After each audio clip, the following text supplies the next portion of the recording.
Let's go. Let's go. Who's fired up? Who's fired up? Rookie lap time. Rookie lap time. Anton Frondell has arrived. Today is the day. We got Frondell on Bedard's line with Ryan Green. Yes, Ryan Green. No Andre Burakovsky. Burakovsky on the third line, thankfully. I think we are all very excited about that. I mean, it's the start of the future. It really is. This is like, you know, the three-headed beast. The third head on the three-headed beast has arrived. And I couldn't be more excited, man. I am so pumped. I can't believe it's finally here. I'm more excited about this than, like, I might be more excited for this than Bedard's debut. Just because it's like we've got other guys here already, you know? When Bedard, oh my gosh, I just realized I need to fucking turn down this volume. The volume on my TV is so fucking loud. I'm gonna get sued by CHSM. It's just like we're so close now, you know? And like with this guy arriving, it just feels like it's time for this to be a good hockey team. I think he's going to succeed right away. I think he's going to score tonight. Can I be honest with you guys? I think Bedard is going to be looking to set this guy up all game long. And, I mean, look, if Andre Burakovsky can get, you know, if he can get Andre Burakovsky level chances, he's going to bury him. So hype. So hype. So here it is. Bedard, Frondell on the right side, Green on the left. Nazar, Lardis, Bertuzzi. Love this. I mean, guys, I'm salivating right now. This top six is orgasmic. Donato, Mikheyev, Burakovsky. Honestly, good third line. Like, this is all of a sudden, this is a pretty good hockey team. Lafferty, Teravainen, and Slaggert. This is a better hockey team than a month ago. This is a better hockey team than... Did you wage on it? I did. But I didn't just... I bet Bedard goal. Bedard 2 points. I parlayed. I have Bedard goal. Bedard 2... Or... Bedard goal. Frondell goal. Bedard 2 points is my wager. So it was like plus 530 or something like that. It was a juicy bet, but Bedard's going to have a couple. I think they're going to score a couple. And I think Frondell's getting a goal, so that's my bet. Yeah, that first line is going to be sick, but this team feels better than pre-trade deadline. Burke having a good game. Yeah, we'll see.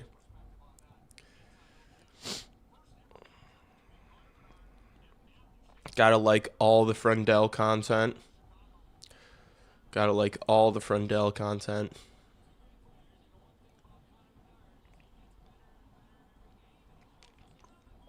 $15. 98 and 15, man. Get used to it. 3 heads. 1 to be a murderer who will unleash death. 1 to be a monarch whose crown will weigh heavy. And 1 to be mad whose ideas will change history.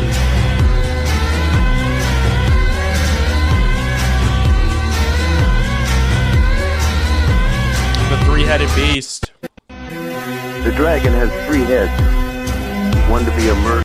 Shout out to my boy Bedsy's burner. Oh, you guys can't even see it. He'll appreciate this.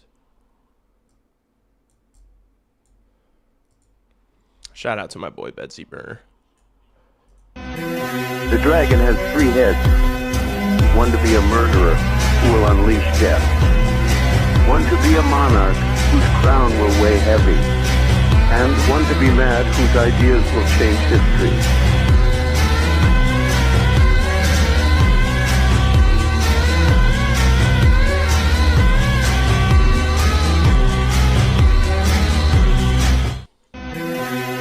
fired up. I'm fired up, chat. Oh, I didn't see this. We've been so excited. First of all, congrats. Welcome to Chicago. We've been so excited watching you play, whether winning World Juniors, whether in your pro league over there. So it's great to have you here. Now that you're here, you got to practice under your shit. belt. Are you ready Yes, to play? I did see. Yeah, I did see that that Chicago's getting a PWHL team. It's sick. I mean, it's about time, but Just under your belt. Are you ready to play? Yeah, feels like the legs are a little bit fresher than yesterday on the airplane, so I'm excited. And with you, you brought your parents are in, and who else? My older sister.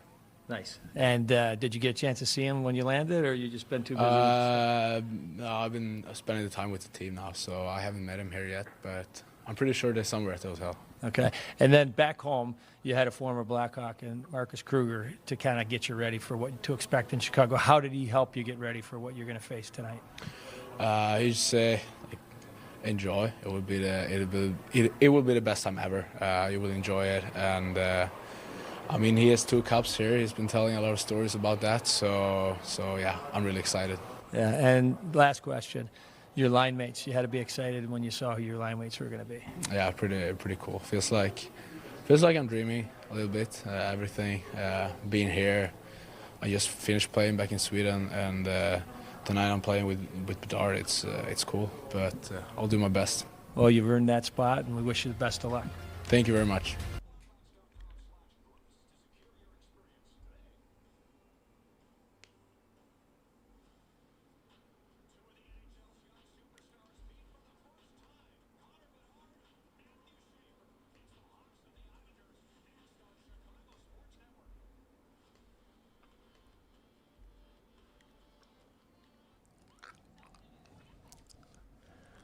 all right.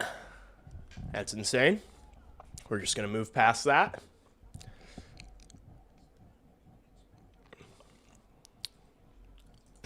Frondell, who plays both wing and center, is expected to debut at right wing alongside Connor Bedard and Ryan Green. He's 18 years old, so that means now Chicago is the NHL's young. He knows how lucky he is to be with Bedsy.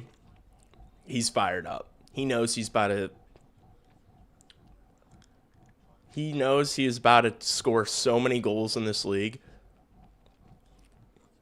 He's putting in 2 tonight. He's putting in 2 tonight. Youngest team, guys. Average age of 25.99. But what's insane? he's going out there to play with. There was an insane comment in chat that I just deleted and fucking banned.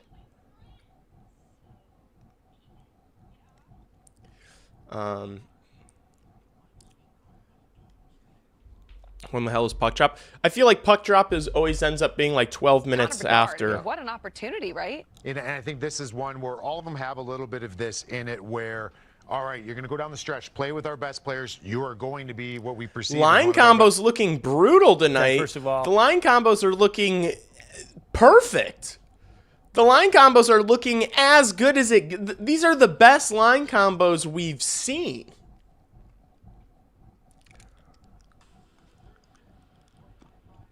These are the best line combos we have seen in a decade.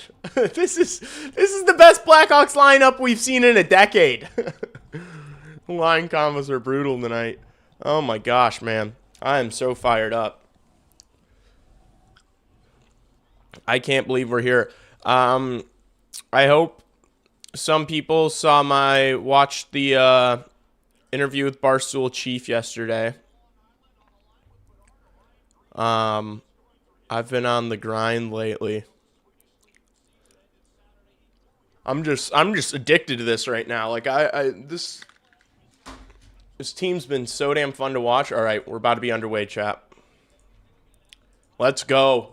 Here he is, Anton Frondell. He's taking the face off versus Horvat. Oh, he loses it. Damn, Horvat just snapped it all the way back to the goalie. Oh my gosh. All right, fuck it. Frondell versus Schaefer. 1 versus 3. All right, Green chips it in. Oh, nice hit by Frondell. But Bedard can't keep it in the zone. Love that early hit from 15. Schaefer. Oh my gosh. That kid's unbelievable.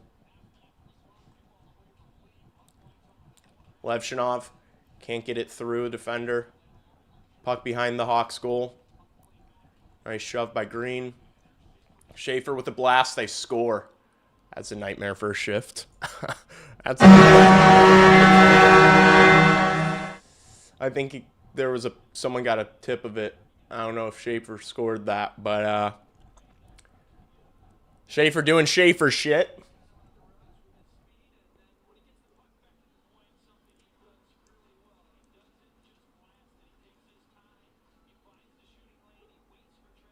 Wow. Yeah, Andersley got a tip of that. All right. Welcome to the NHL, kid. Welcome to the NHL. Artem Levshinov has to do better there. He has a chance to get that puck out.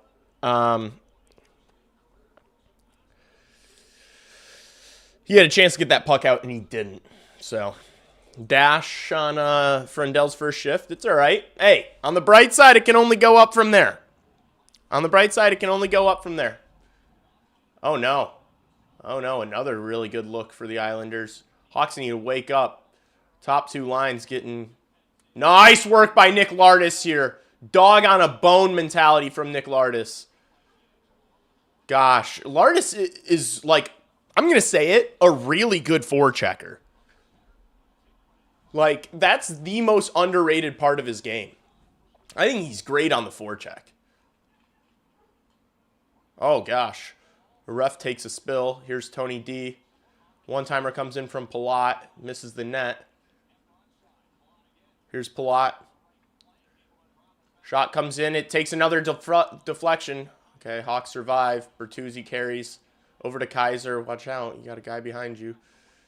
Kaiser handling the puck in the neutral zone. Flips it into the Islander zone. Hawks change. Already moment. Can Frondell handle this league? I mean, that goal had nothing to do with Anton Frondell. He just happened to be on the ice.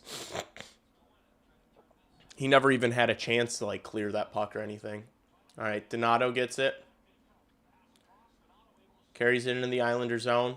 Hard rims it, looking for Mikheyev on the other side. It gets through him. It gets through Burakovsky, and it gets through Crevier and goes all the way down behind Arvid Soderblom.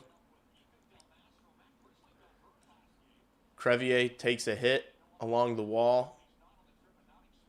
Hawks turn it over. Islanders gain possession. They dump it into the Blackhawks zone. Del Mastro moves it up the wall, takes a hit. Hawks break it out. Kind of bobbles on Mikheyev there in the neutral zone, and he turns it over. Now here comes the Islanders. Del Mastro's got to do well here. He does. Oh, nice hit there from Artie. Schaefer keeps it in. Moves by Teravainen easily. Doesn't get through Lafferty as easily, though. Hawks get the puck, finally.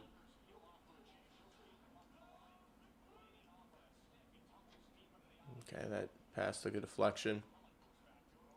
Here's Schaefer in the Islanders zone. Stretch pass. Oh, no. Jeez, Horvat with another chance there. That would have been a brutal start. Can we get this fucking puck out of the zone? Thank you. Green picks it up. Moves it to Bedard. He's got Frondell on his right. Bedard, stick handling. Oh, gets through Schaefer. What a move. Oh, my gosh. He almost just fucking took Schaefer to school. Holy shit. Connor Bedard just undressed Matthew Schaefer and spanked him on the way out. Holy shit. Oh, my goodness. Oh, my goodness. Oh, just bullying him. Just bullying Matthew Schaefer. My goodness. My goodness. Ozone draw here for the Hawks. Come on, Frankie. Ah, he needs help from his wingers there. Good stick by Nazar. He gets possession in the neutral zone. Makes a move. Gets it back. Oh, kind of ping-pongs off his skate. Here's Lardis back to the point. Kaiser. Kaiser fakes a shot. Now it comes in. Takes the deflection. Bertuzzi with the diving play to keep the puck alive. Renzel shoots. Oof. All right. Good shift there from that second line. Wait, Frondell is playing? Yeah, Frondell's playing. Hell yeah, he is. Kyle Davidson is the worst GM in professional sports. Oh my gosh, dude. It's just like, chat. Remember a time, remember when we grew up and rage bait used to be believable? Remember when rage bait used to be believable and they'd get you and you'd get upset? Now they just say things like Kyle Davidson is the worst GM in professional sports, you know?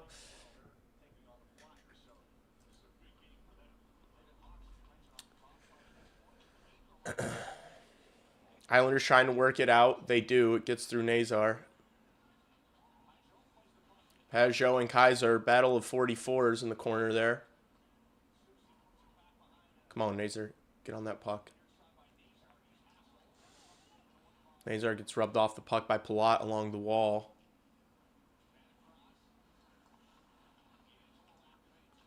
Oh, D'Angelo looking like fucking Quinn Hughes. My goodness. Renzel's going to carry this up for the Hawks. Stick handles and gets it in. Really good work. Really good work there from Sam Renzel. Just broke that puck out on his own. Made a move and then got it in deep. Here's Barzal. Drop pass. Oh my gosh. Another great look there. Donato dumps it in.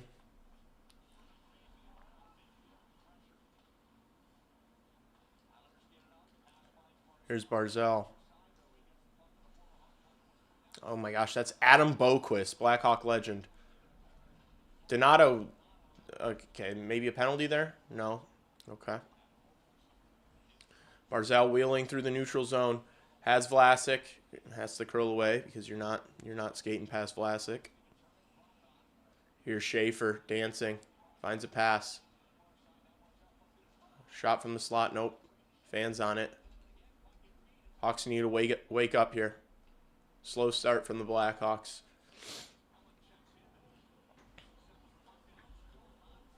If Burakovsky was on that line, the Islanders wouldn't have scored. Oh, stop that. All right, here's Lafferty. Oh, takes a hit.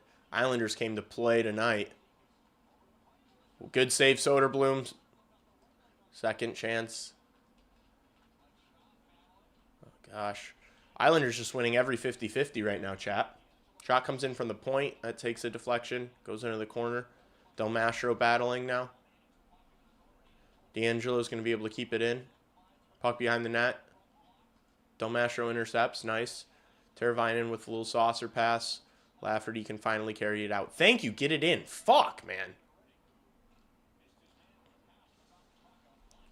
Get these plugs off the ice. AHL lines off the ice. First line comes on for the Hawks. Jeez, Kaiser takes a hit. Bedard gets to the puck. Avoids contact. Gets it into the zone. Flips one over. Oh. Green was waiting on that side. Hawks have to tag up.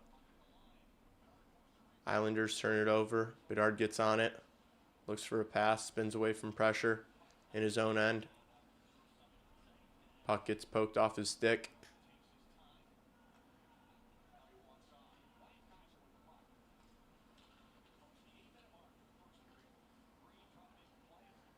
They turn it over in the neutral zone. Islanders get into the Hawk zone. Nazar picks it up behind the net, avoids a check, but turns the puck over. Oh, jeez. This is a shooting gallery. Lardis using his speed. Nice. Nazar gets it into the Islanders zone. Doesn't have any help. Curls back. Finds a pass. Here's Vlasic. Vlasic. Oh! Vlasic. That was cheeky. He thought he was going to fly behind the Islanders' net, and he tried to get catch the goalie guessing there. Good. Puck kept in. Here's Vlasic on the left wall. Oh, bounces off his stick. Islanders going the other way. Nazar, one of the defensemen, back for the Hawks. Trailer. Oh, gosh. I don't know if Soderblom got a piece of that or if he just missed. But that was close. Wow. Not panic whatsoever, but this is hard to watch. Isles clearly fighting hard. Yeah. Islanders have had all the momentum. The Islanders won't keep this pace the entire game. Honestly, the fact that it's only 1-0, I'm pretty relieved with and content with right now. We'll wake up. Our guys will wake up. Just a little sluggish, I'd say. Isles are fighting for a playoff spot. Hawks can come back and win this. It'll be mad impressive. I don't think it'll be like a crazy... It's only 1-0. It's only 1-0. But, yeah, the Islanders have a ton to play for, and they look like they have a ton to play for. They are winning pretty much every single 50-50. They just look a step quicker than us. We'll wake up. Who's in net? Soderblom. Soda seemed to wake up a little. He had some decent saves. He had like 2. We just got a counter punch. Lee, what do I get for dinner? Dude, I've been ripping Factor meals. Dude, get some Mexican food or get some wings. Get Wingstop or Mexican food.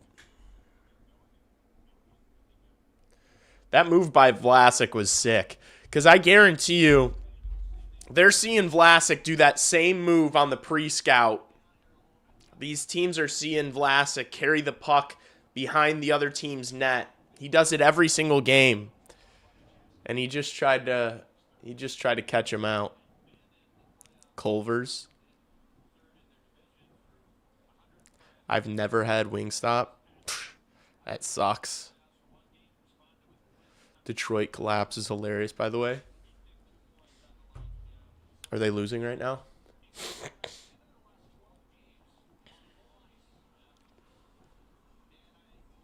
D-zone draw here.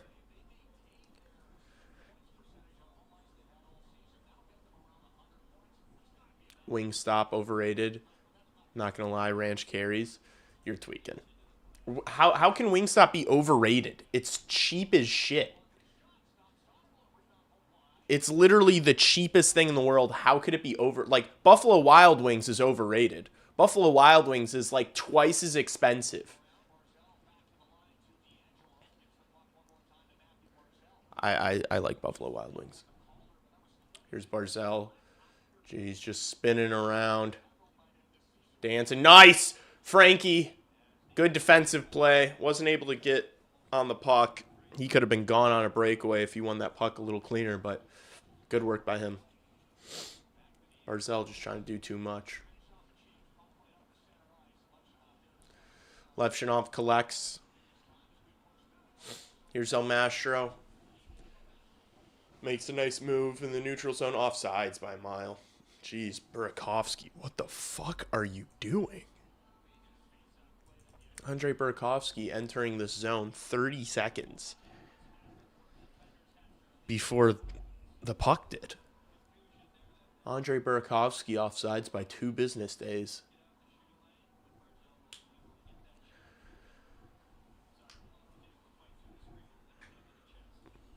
Burakovsky, how could you possibly piss me off from the 3rd line? I'm dead. Chat, we love Andrei Burakovsky. This fan base does love its, you know, the guy you can beat up on. This fan base loves a piñata, you know? They love a piñata. Here's Del Mastro.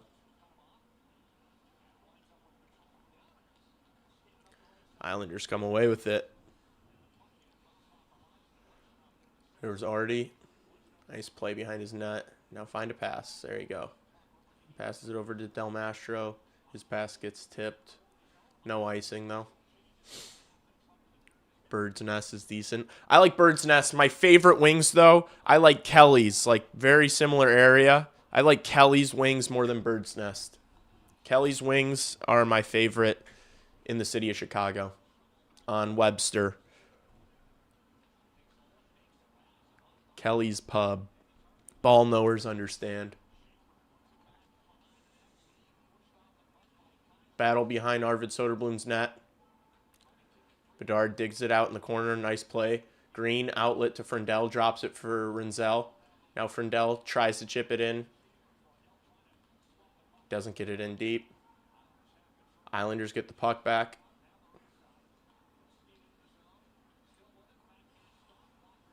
Nice. Green misses Frondell.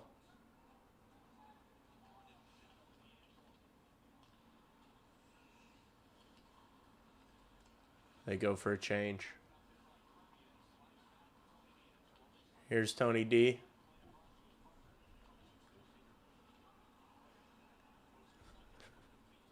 Del Mastro is a huge pussy, and yes, Kyle Davidson needs to be fired immediately.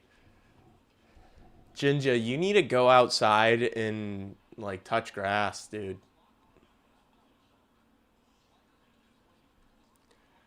Like, what a lonely life you live. Shot comes in. Soderblom makes the save. Lafferty tries to get it out. Doesn't even get to center ice. Hawks are kind of bending and not breaking here. We've gotten our faces caved in so far on this in this first period. Barzell carrying into the Hawks zone. Around Levshinov, makes a move. Good save, Soderblom. Holds on. Jeez. Artie just got fucking walked there.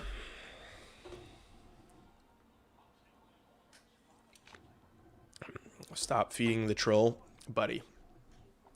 Gingabillions has been coming into my chat for a long time. Me and Gingabillions go way back. I'm not liking this passive defense. Yeah, it feels like the whole team is kind of just like... I would like to see someone hit someone. You know?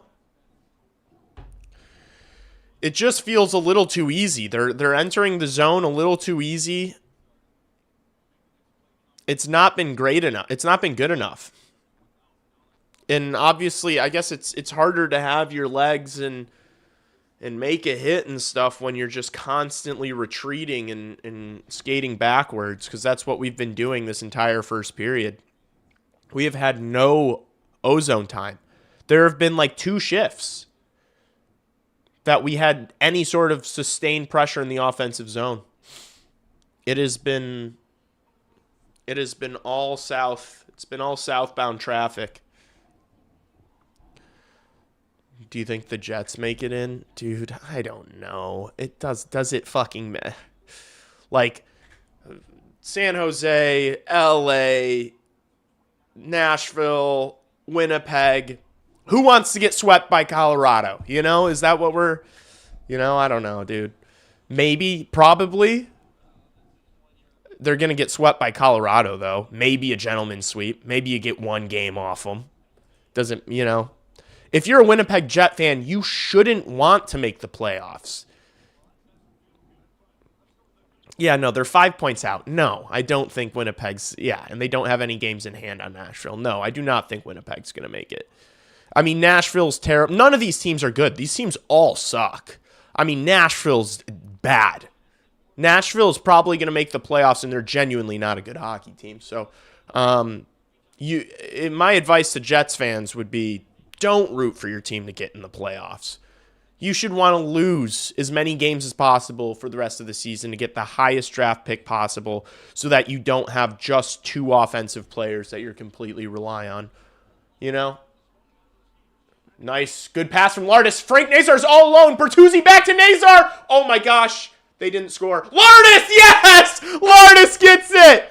Oh my goodness, he scores in back-to-back games since getting moved into the top 6. Holy shit, Frank Nazar just went like... Frank Nazar just made one of those faces to Bertuzzi. Oh my gosh, let's go. Hawks getting absolutely caved in. Barzal just getting too cute along the blue line. That was his second time this game. I can't believe Nazar missed that first chance. He is so lucky Lardis came in to clean that up. My goodness, chat. Oh, that's awesome. Riddick not happy. Matt Barzal just getting way too cute. If I was an Islanders fan, I'm furious after that. Nazar, we saw Nazar take that off of him earlier in the period, and he was unlucky not to get in on a breakaway, and he just did it again. Way too cute on our blue line. We'll take it, though. Thank you. Bang, chat. Bang, Nick Lardis.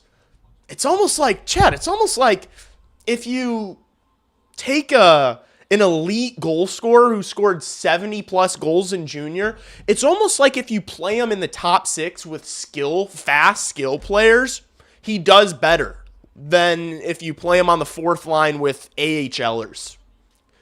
When you play him on the 4th line with guys with bricks for hands, it's almost like, it's almost like when you use him in his actual role, he looks pretty good. Nick Lardis. Bang. Let's go. Things are looking bright in Chicago. If you're new here, I know I got a lot of people in this stream right now. If you're new here and you've not subscribed, make sure you hit the subscribe button. I stream most Blackhawks games. Every single Blackhawks game that I can. So if you're new here, make sure you're subbing. Oh my gosh, man. That fires me up. I can't believe Nazar missed the net. He could take a deep breath there. I want to see another clip of the face he made to Bertuzzi after they scored that goal. He literally did one of these to Bertuzzi. I'm so dead. All right, 1-1. And we're getting our faces caved in, and it's 1-1. So that's what happens when you've got this much offensive talent in your lineup, chat. You can kind of play bad, but then still be in games, Because you got guys like Nick Lardis on your second line. Del Mastro, nice move. Good shot. It gets saved by Riddick, but...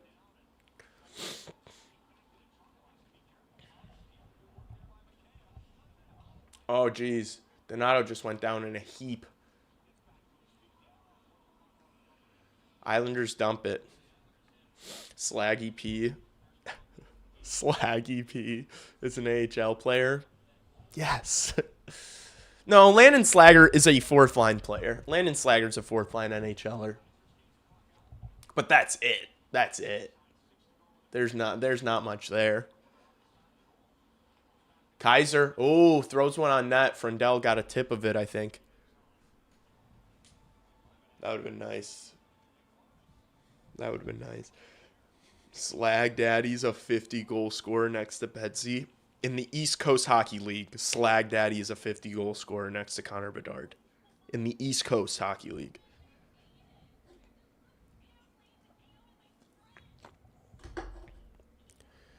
Nazar hasn't been the same since the injuries. Nazar's been great the past, 10 games. Whoa, wait. We cannot be upset that he just missed that goal after immediately having an amazing assist. Yeah, him and Bertuzzi fucked that up. That pass from Bertuzzi exploded off of his stick. He immediately made a perfect pass to Lardis for a goal. People aren't upset with Frank Nazar in this chat right now, are they?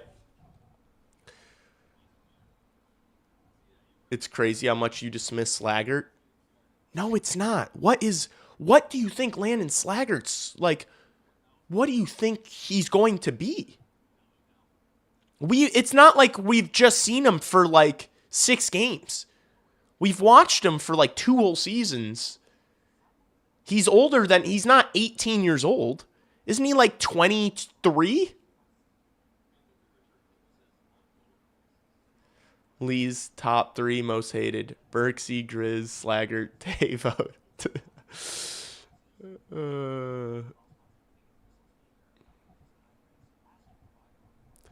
Where would this Hawks team be without Slags? Slaggert is a guy, and that's okay. But he's not a guy. You know, he's a guy. We got guys out, you know. I know, like, my uncle's a guy, you know? But he's not a guy, you know? Like, Frank Nazar's a guy. Slaggert isn't a guy like that.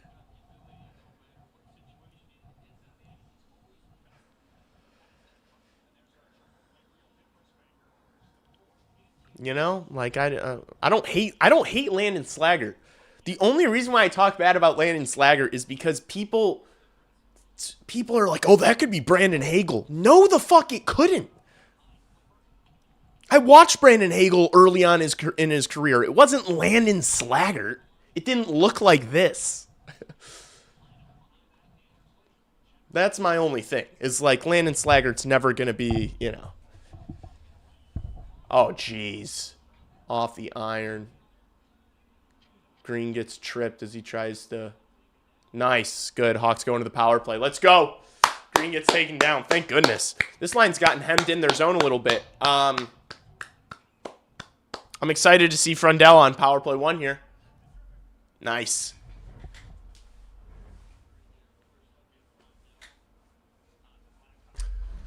Tripping. Let's go. Let's go, Peeper. Frondell and Bedard on the Peeper. Let's cook. Early. No. We'll wait for the final find at 5 minutes. Frondy on the PP. Yeah. Nazar giving some directions to Frondell, telling him what he wants. Snap this back, Frankie.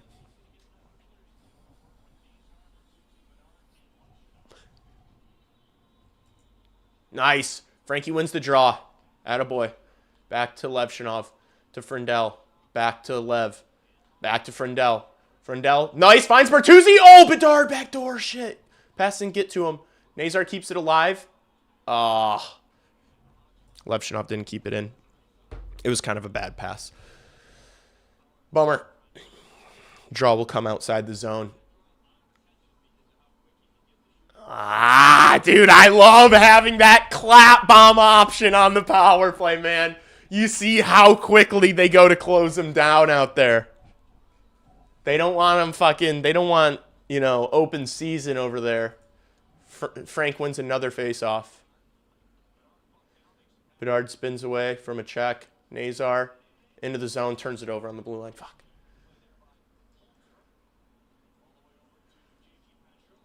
And Islanders are just going to play some keep away here. Get up the ice! Get up!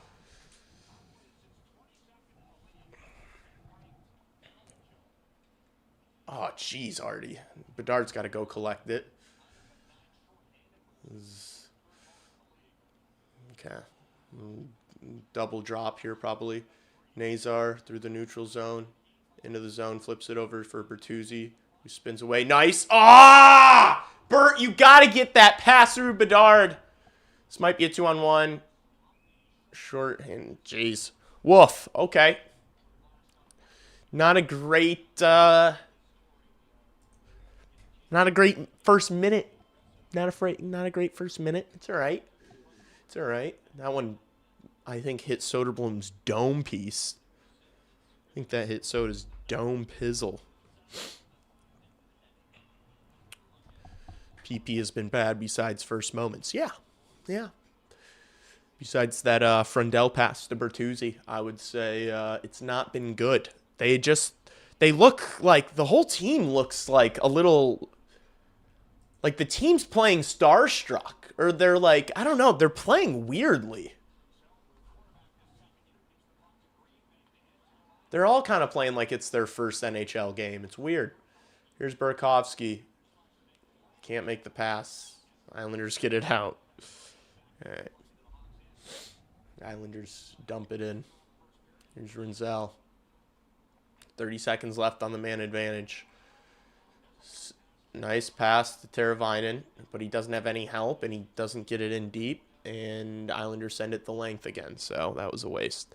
It was a nice pass to Teravainen, but he was all alone. What was the goal there with that pass? Like, Teravainen is as slow as Nick Foligno. Like, he's not going to get away from that defender there. So, like, I don't know what are you trying to catch, is Teravainen trying to catch defensemen out? Like, they're all going to gain ground on him. He's slow as shit. I don't know what the game plan was there, but, all right. We're not tweaking. It's 1-1, you know. Not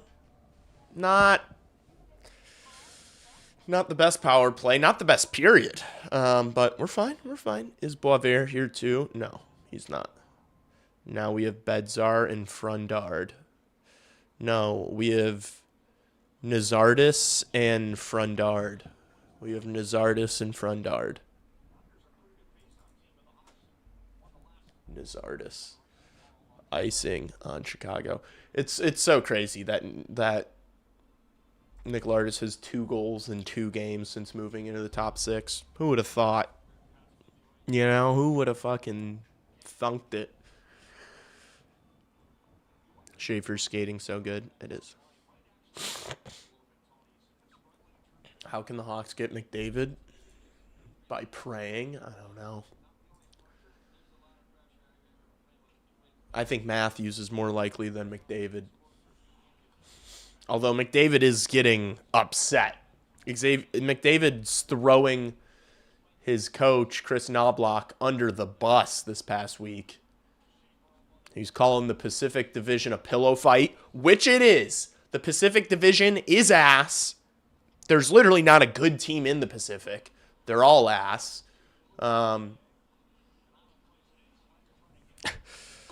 Yeah, I mean, people thinking that the Sharks are ahead of the Blackhawks in their rebuild aren't even going to make the playoffs in that fucking Pacific Division. It's like you're playing dog shit every single night, and you're not in a playoff spot. Embarrassing. Here's Frondell. Finds Mikheyev. Mikheyev's in. Mikheyev scores! Frondell with an assist in his first NHL game! Bang! Bang! What a fucking pass! We thought he was here to score goals. He's setting up guys on a fucking tee, baby. Boom! Let's go. Let's go. What a pass. Mickey, put it away. I'm so pumped that Mickey put that away. Let's go. Who's talking shit? Who's talking shit about Frondell? He's a point per game player in the NHL. Who's talking shit? Yeah. Nasty assistant. Playing the parade. Playing the parade, baby. Woo. Gosh, Hawks up 2-1. Let's go. Get on this. Kaiser. Nice. Renzel's going to get there. Kaiser hard rims. Bedard picks it up. Now he starts wheeling. Here's Connor Bedard through the neutral zone. Stick handling. Oh, wow. Nice pass to Renzel, who bobbles the puck. Lardis tries to move it up the wall. Gets jammed up. Islanders look to get it out. Nice interception by Kaiser. He can jump on the rush. Finds Bedard. Bedard shoots. What a save for... Oh, Kaiser, the second chance. It rolls just wide. Hawks almost go up 3-1. Oh, my gosh. Levshunov fans on the shot from the point. Gets it again. Shoots again. Riddick makes the save. Holy shit. Out of nowhere. Like a snap of the fingers, a blink of the eye. The Chicago Blackhawks are all over the Islanders. I mean, it went from 0 to 100 real quick on the island. Past couple minutes have been all Blackhawks. Wow.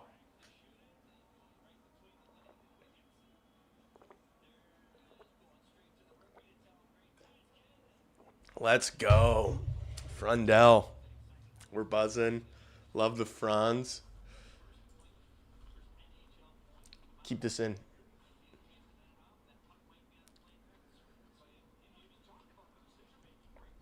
Nice play at the line. Oh, Lardis tried to find Bertuzzi there. That would have been nice. Levshunov steps up. Hard rims it. Gets there for Bertuzzi. Plays it to Lardis behind the net. He has a little bit of space. Back to the point. Vlasic shoots! Where's the puck? Bertuzzi's going to score! Hawks score! If they they better not do any bullshit about Bang! Bang! An assist for Lardis. An assist for Lardis. 2-point night for Lardis. 2-point period for Nick Lardis. Does well there. Do you see that little move behind the net? They think he's going one way, he goes the other. Puts it back up the wall to Vlasic. That's a good goal. That's a good goal. Bert, let's go. Oh my gosh, man, this team. We're winning a Stanley Cup. Okay, I'm sorry. I'll calm down. I'm calming. I'm sorry. I'm getting ahead of myself. But how can you not be excited? Look at this fucking team, man. We've got so much talent. We're so good. We still have so much more talent coming. We still have 100 million first-round picks. Oh, no, please, Soderblom, make the save. Thank you.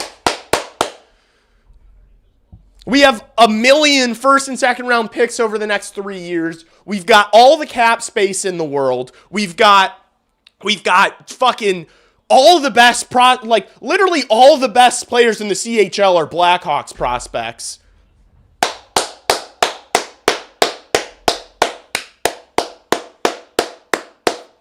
Come on. Fire me up. Gosh, does it feel good to be a Blackhawk fan right now, chat. This Islanders team, I mean, they need points bad. They're trying their hearts out. Their season they need these points. We're fucking them up. The average age in our top 6 is 22 years old. And we're dominating these guys. My goodness, man. I think a few people in this chat owe Kyle Davidson an apology. I know it's early. I'm just saying, come on.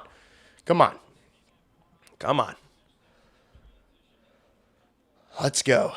Extend Mikheyev. Is that our takeaway? Is that our takeaway from this period? Extend Mikheyev. I'm happy he scored. I'm happy he scored that goal. But my takeaway from that period is, wow, we've got a lot more talent. We've still got a lot of guys and not a lot of room. You wanna extend another guy? I think they're going to end up doing that, but what happens over literally a calendar year from now when, Vaneker and Boisvert and Nestrasil and Pridham are all trying to break into the lineup, You're going to have a lot more. You've got a lot more guys coming, chat. Need them for the PK? No, they don't. I know he's been good on the PK. AJ Spellacy is the best penalty killer in the CHL. AJ Spellacy will be able to play fucking fourth line PK next year. AJ Spellacy will be able to do that next year. All right? Let's not pretend I'm sorry. Ilya Mikheyev does not do anything that we can't figure out in-house. Everyone thought that, Connor Murphy and Jason Dickinson are the whole reason why this PK is this good. No, they're not. The PK is still good without those guys. You've got Frank Nazar on the PK. You've got Ryan Green on the PK. You got Oliver Moore on the PK. You're going to have Landon Slaggert on the PK. You're going to have Roman Kanserov on the PK. Roman Kanserov's a great penalty killer. Guys, you got PK guys. Oliver Moore's the next Mikheyev. I hope he's better, but maybe, I hope he's got a little bit more offensive touch, a little more playmaking ability. This dude's talking about AJ Spellacy as if he's better than Slags. AJ Spellacy is better than Slags. I'm actually unreasonably excited for Spellacy. He seems like such a dog. I love his game. I was at the start of CHR last year, I was calling AJ Spellacy the future 2C of the Chicago Blackhawks. I was high on AJ Spellacy very early on. I was a little too prematurely high on AJ Spellacy, I'll be honest. You know? Like, look, when you've been doing this internet stuff for a little while, you'll have some bad takes. I was so high on AJ Spellacy, I thought he was going to be the future 2C. Bro ghosting me? Bro ghosting you? I have 110 people in chat right now. You said, when was the last time the Hawks scored 3 goals in a period? I don't know. Our first line next year better be Burakovsky, Toninato, and Slaggert. Yeah, that'll be our first line in Rockford. I agree that is not the long-term picture, but he's a guy we could use while we still develop the guys that aren't on the roster yet. I just that's what you have Ryan Donato for and Teuvo Teravainen for and Andre Burakovsky for. I know all of us hate Andre Burakovsky. I know no one here likes Andre Burakovsky. You have Andre Burakovsky under contract at $5.5 million for another year. You have Ryan Donato under contract for $4 million for 3 more years. You have Teuvo Teravainen under contract for $5 million plus for 2 more years or 1 more year? 2 more years, right? So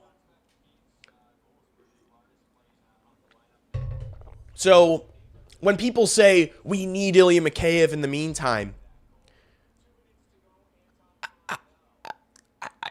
where? Like, do we need what Ilya Mikheyev does that bad? Like, Connor Murphy was playing on our PK more than anybody else. Okay? He left. Now who's playing PK? You're seeing Wyatt Kaiser more on the PK. Sam Rinzel's playing the PK. Artem Levshinov's playing the PK. Guys, I don't care about signing Unks. I don't. I know we're going to end up signing Mikheyev. If you watch my Barstool Chief interview yesterday, he said that the negotiation he heard was that they were kind of hung up on term, which I love that. So for Kyle Davidson, obviously fan of the program, obviously Kyle Davidson, viewer of the program. Oh, also, by the way, Danny Wirtz followed me on Twitter today, chat. Danny Wirtz followed me on Twitter today, so we got to be very respectful and good now that Danny Wirtz is following. But Kyle Davidson follows the program, and he listened to me when I said that if you're going to extend Ilya Mikheyev, it cannot be more than 2 years. Chief said that he heard that, they kind of wanted 2 years and they were going to give him a big dollar amount, but Mikheyev wanted, 4 years. And so, I don't know. I hope they don't meet in the middle. I don't want to sign Ilya Mikheyev for 3 years because that's when you enter buyout territory. Like, you guys got to remember, I know Ilya Mikheyev's been great for this team. We picked him up because the Canucks didn't want to pay him that much to do the role that he was doing. Like, they paid us to take him. We don't want to end up in that situation where we're contending, we're going into the playoffs in 2 years and we're giving away draft capital to get Ilya Mikheyev off our books. You don't want that. Hawks are not drafting a 17-year-old defenseman. I hope not. Lee, I also don't think it's a bad thing to make these young guys spend more time in Rockford, though. Okay, you know what? Maybe we shouldn't re-sign him, but he deserves a bag from someone. I would rather have Mickey than Donato, Burke, or Turbo, but you just can't make them disappear, so that's fair. Yeah, that's my point. Like, I would rather have Ilya Mikheyev than every single one of those guys. I like Ilya Mikheyev. Ilya Mikheyev just scored a goal so that Anton Frondell could get a point in his first NHL game. Thank you, Ilya Mikheyev. I like him, okay? Everyone loves Mickey. Who doesn't love Mickey? I just live in the realm of reality. I just live in a reality where you have all these other veterans under contract for a year plus, and Ronnie. Guys, born in a zoo with animals. Everyone give a hand to Ronnie. If you know Ronnie, you know ball. Point is, I live in reality, and I see all these veterans already on the books for another year, 2 years, 3 years. And I think about adding another one of those guys. We've already seen it this year. This coach does not like to see. We would have all scratched Andre Burakovsky by now. The guy has had 2 points in 20 however many games playing on the first line. Coaches don't like scratching their vets, man. They don't like scratching veterans. They don't like scratching guys who have big contracts, right? Andre Burakovsky makes $5.5 million. You don't want that in your press box. You don't want a situation where, okay, Ilya Mikheyev earned it, so what? They're going to pay him $5.5-6 million for a 2-3 year deal. What happens in 2 years when you're gearing up for the playoffs and you've got No. What happens next year when you're gearing up for the playoffs and you've got Andre Burakovsky, Ryan Donato, and Ilya Mikheyev in your press box? You got fucking $22 million sitting in the 300 level. What happens then? Everyone's going to be like, oh, yeah, Mickey. No, dude. So for that reason, I'm out. For that reason, I'm good.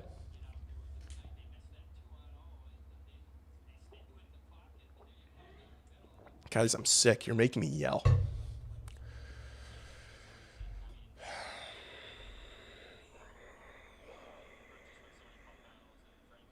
Fucking Riddick, I'm so sorry for ruining your tank. Islanders. I haven't even talked about the Islanders. I don't know if I've got some Islanders people in this chat right now. Islanders. What are you guys doing? What are you doing?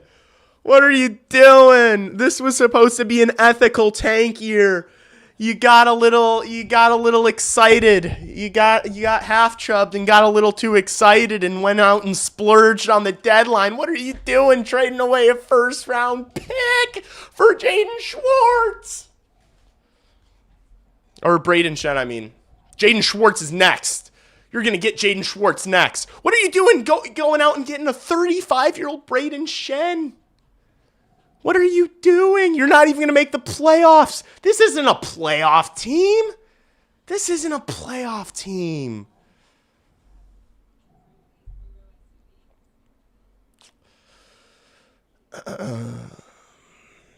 Loved your conversation with Chief. I listened while walking around Navy Pier last night. That's the most Chicago shit I've ever heard. Trade Berkey for a Reese's peanut butter cup. Veteran presence.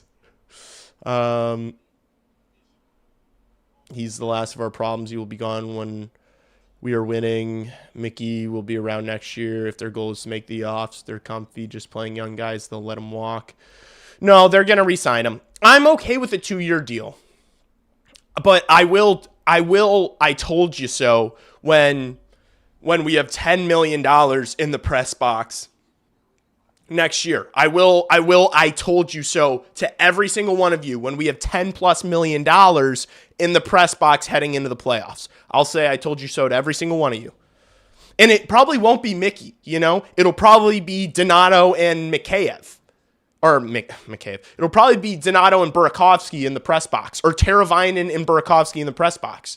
But I'm going to say I told you so to every single one of you. Matthew Schaefer doesn't want to tank. Yeah, I get that he doesn't want to tank. Hey, Connor Bedard didn't want to tank. Connor Bedard doesn't want to tank. Kyle Davidson's not an idiot, though. Kyle Davidson still knew it's not time yet. Go sell at the deadline and get more assets. Kyle Davidson moved a couple of defensive veteran players. He moved 2 defensive veteran players at the deadline of a team that was clearly not making the playoffs this year and got back a first-round pick and a second-round pick.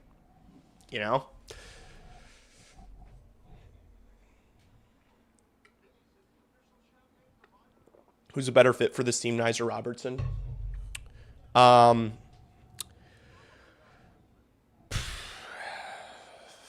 I'm tempted to say Nyes. I think the asking price for Robertson could be lower than the asking price for Matty Nyes. I don't think Matty Nyes is a reasonable. I don't think that's going to happen. I think Austin Matthews is more reasonable than Matty Nyes. I think Jason Robertson is more reasonable than Matty Nyes. I'm going to say that right now. I think Matthews is entirely... Why would Austin Matthews want to stay in Toronto? You know, he's getting kneecapped, and the rest of his team is turning a blind eye, and then he's going into the locker room and getting verbally assaulted by the Canadian media every single night. Why the fuck would you want to stay in that shithole? Come to Chicago, you know? Nyes over Matthews all day. Well, yeah, but Matthews is going to cost less and is better. And is better.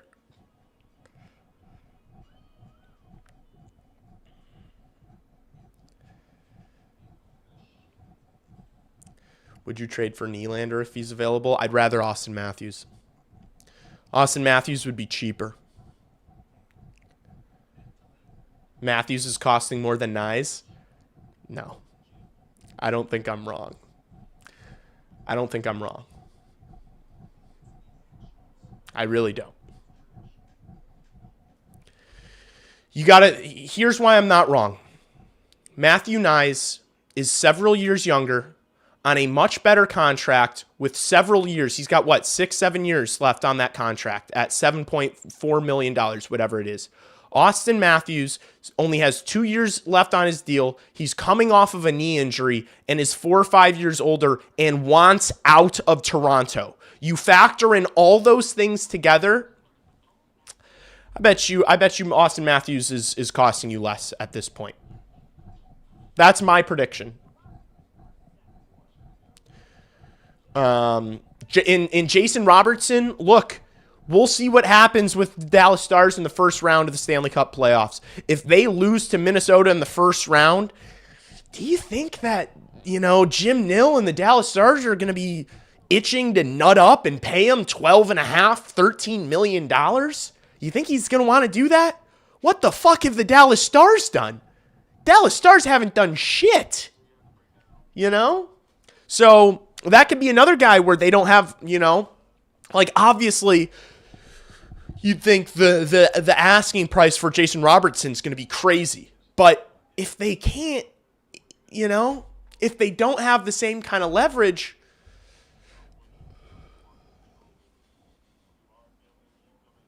I want Emmett Finney on the squad. Emmett Finney. Why? What are you... No. We have fucking 14 Emmett Finneys coming up in the prospect pipeline right now. We do not need a solid, scrappy middle sixer. Dallas ain't losing to the Mild. What? That would not be... That wouldn't... It will be a pick'em between the two teams. That wouldn't even be that big of an upset. The Wild are good. But, and still, even if it would be an upset, even more so, if Dallas gets upset in the first round, be on the lookout. J-Rob is just I'd rather overpay for... I'd rather go out and get Robert Thomas or Austin Matthews over Jason Robertson. Jason Robertson is... Why the fuck? Everybody thinks they know so much. It's starting to all clock with me. Why do you think Jason Robertson didn't get invited to the Olympics? You think it was just because all the US GMs were we don't like Jason Robertson. Maybe it's because he's slow and perimeter. Maybe it's because he's slow and perimeter and needs playmakers around him. Maybe that's why. Maybe because he's not great in the playoffs, Maybe because he's not a nail gun. Maybe that's why Jason Robertson didn't go. With that being said, I'd take him. I'd take him if the asking price wasn't too much, but...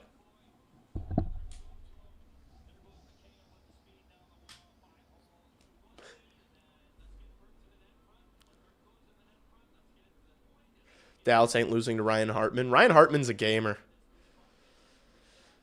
Let's be real. We all know the Avs are going to just shred maliciously through the Western Conference. I don't think it's going to be that easy. I'm picking the Avs. I'll probably be picking the Avs to come out, but it's not going to be easy. I mean, first round will be easy, but then if they run, regardless of who they play in the second round, Dallas or Minnesota, they'll give them a run for their money. Robbo's goal scoring specialist. Why didn't Canada take Bedard though? Because he was injured, and well, Canada lost. You know, like I can look at Canada and be like, you should have done something different. I can't do that to the United States of America because the United States of America won the fucking tournament. That's the difference between US and Canada. You know, we're not the same. US has a fucking heavy-ass gold medal around their nutsacks. Canada's silver is much lighter. Silver doesn't shine as bright. So it's much easier to look at Canada and say, you should have brought that 98, you know? I watched that Canadian team have a bunch of breakaways in that gold medal game. You know who's pretty damn good on breakaways? That 98.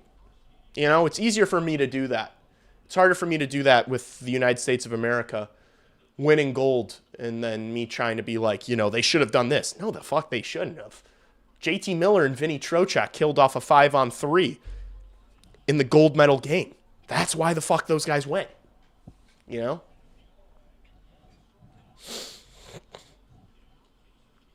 Oh no. Backdoor chance. Nice. Didn't get much on it. Puck battle behind Soderblom's net. Frondell battling in the corner here. Levshinov's going to get it. Bad pass by Artie there.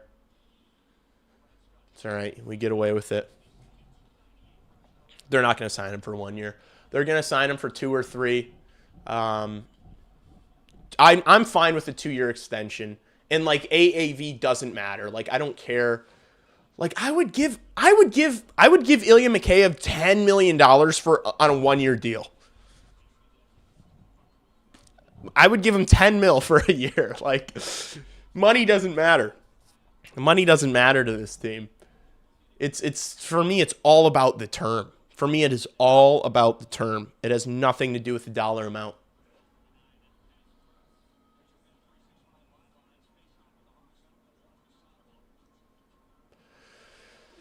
I think like you and Chief were talking about in the podcast, we are probably a strong forward and number 1 D-man away from being competitive. I don't think this team needs a number 1 D-man. I just think we need these young defensemen to continue to develop. I don't think we're missing something on the blue line, if I'm being honest with you. Like, I think these guys, once they're all in their primes, will be good enough to win a Stanley Cup. So I don't agree with that, but that was one of Chief's points, was that he thinks like he'd like a true number 1, but I think to get a true number 1, you're going to have to trade for one and like completely kind of gut the rest of your decor to get that, or you're going to have to draft one and wait 5 more years for him to be an elite number 1. So either way, I think that this decor that we have currently constructed will be good enough to win, because they're all going to be getting better and better over the next 3-4 years. Oh, wow. Schaefer found Barzal backdoor. Grade A look. Arvid Soderblom made the save.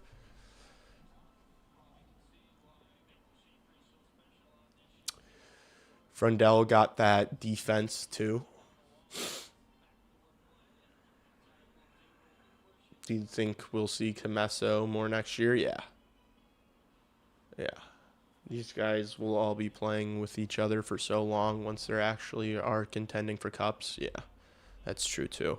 They're all going to just keep getting better individually, and then as a unit, they're just going to be getting better and better. So I don't,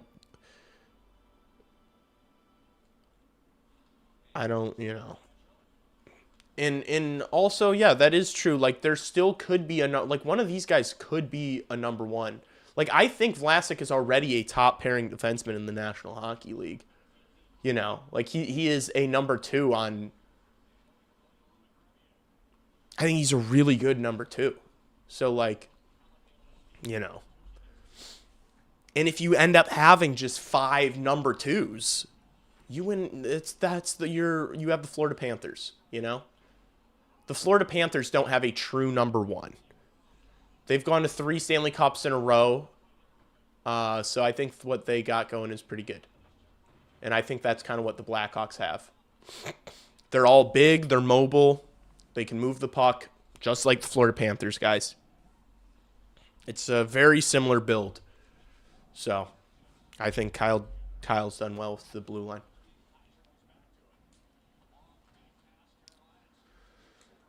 Takes a minute. Yeah, it takes a long time. Nice work by Kaiser. Good find. Here's Teravainen, shoots. Oh, misses the net. It was a really good play from Wyatt Kaiser there. Does well on the boards again, Wyatt Kaiser. Just plays it in deep. Now Levshunov can step up and play this. He takes a hit but keeps it moving. Good work by the Hawks. Islanders finally break it out. Move it into the Hawks zone. Already using the body there.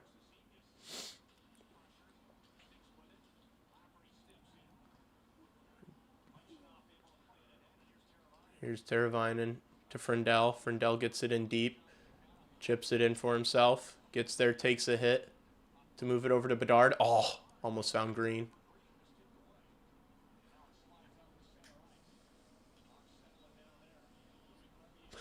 Here's Crevier. Up the wall, gets through Frondell. Nice stick by Crevier. Frondell backhands one deep into the Islander zone. Schaefer just made a nice move around Green. Frondell a little slow there in the neutral zone. Schaefer, oh, good save by Sodi. Oh, Schaefer, another look. My goodness. I think that was Crevier just got hit up high. No call. Hawks finally break it out. Beds, spins in the zone. Just got a guy draped all over him. Here's Horvat, drops for Barzell. Geez, Sam Renzel took a spill. Mickey carries it out. Trot's favorite player, Ilya Mikheyev. Chips it into the Islander zone. Moves it along the wall. Donato there. Oh, has a big reverse hit from Braden Shen.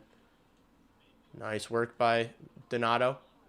Oh, fine Burakovsky. Renzel! Mikheyev tips one on. Riddick makes the save. Islanders break it out. Nice stick there by Kaiser. Donato carries it in the Islander zone. Oh, he gets hit again there. Donato eating a couple of big hits from Braden Shen. Kaiser, outlet pass. Oh, and it goes... Oh, no, it doesn't go for icing. How is that not icing? Nice. Lardis wins it on the forecheck. Finds Frankie, and he scores! Oh, my goodness. This line again. How is that not icing? I don't know. I don't care. Nick Lardis, 3-point game. Nazar. Boom. Oh, my gosh. And the Hawks are running away with it. The second line is dominating. We were playing Nick Lardis with Landon Slaggert and Dominic Toninato. Would you believe it? What the fuck? I'm almost not even happy.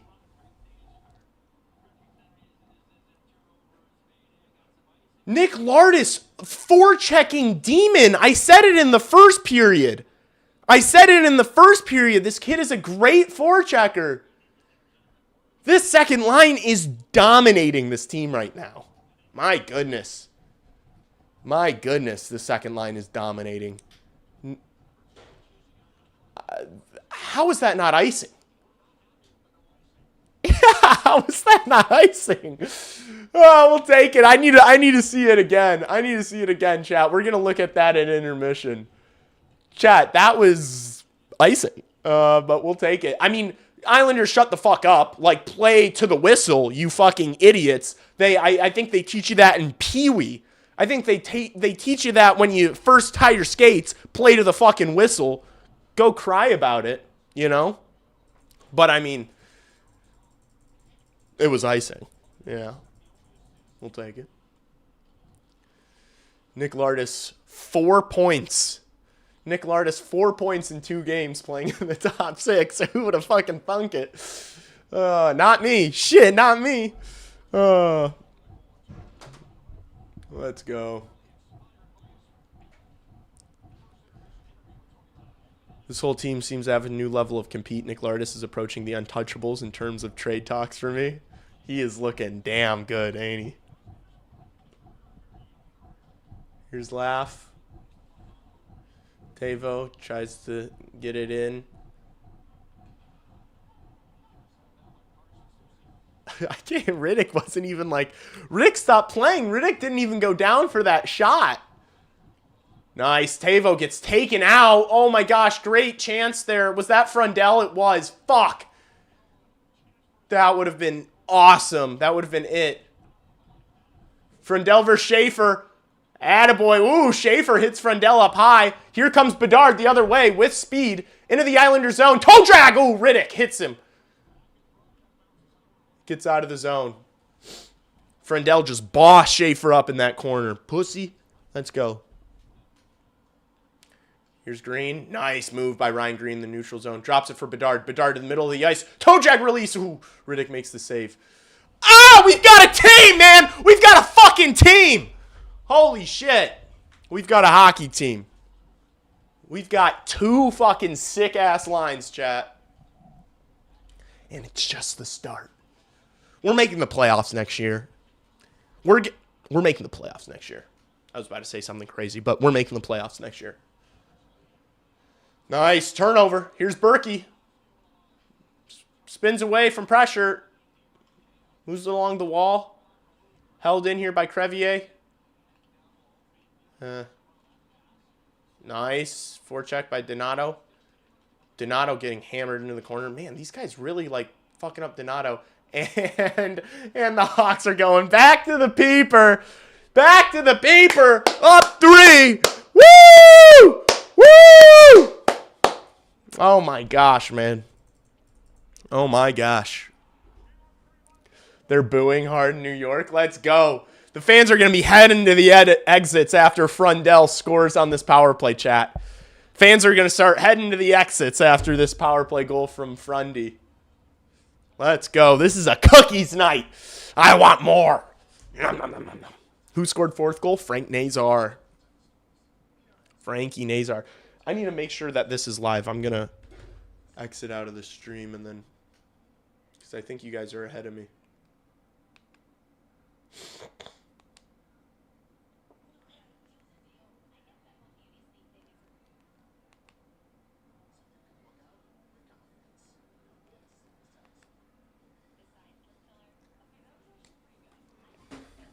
All right, we're live. Yeah, Nazar, Frankie, Nazar. Do we get Bedard 30 or Frondell's first? Both. Fuck it, both of them. I want both of them.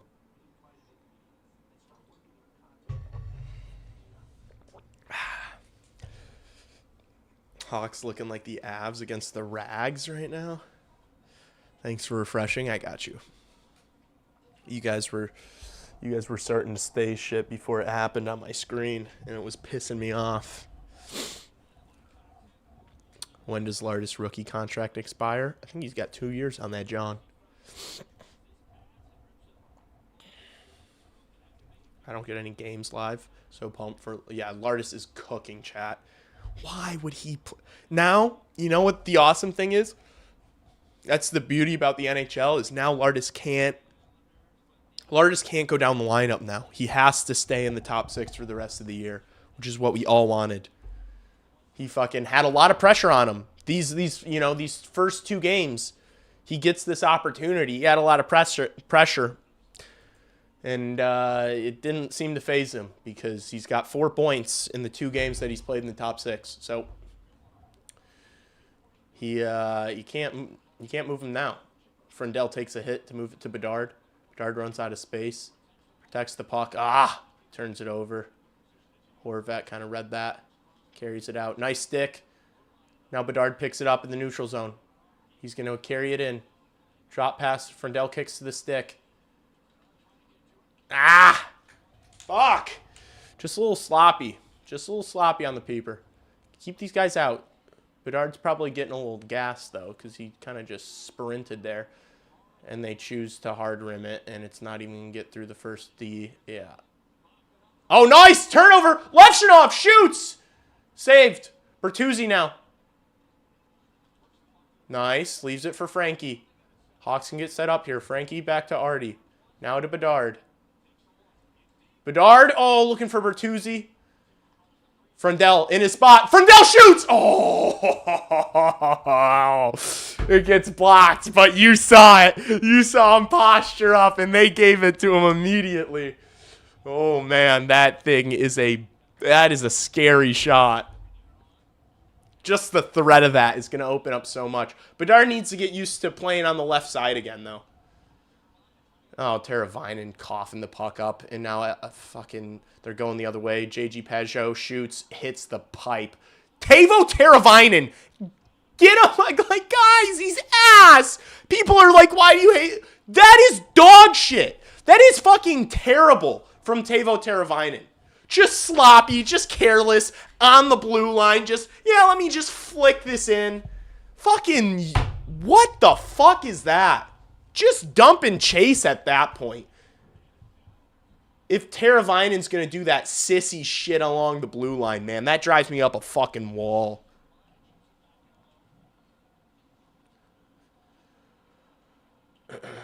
Islanders can't get it out. Good keep by Renzel. Did he keep that? Holy shit. Teravainen, skate to the puck!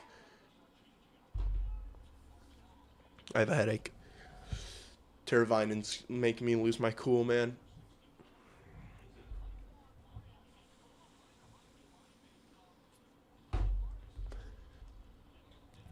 Here's Donato.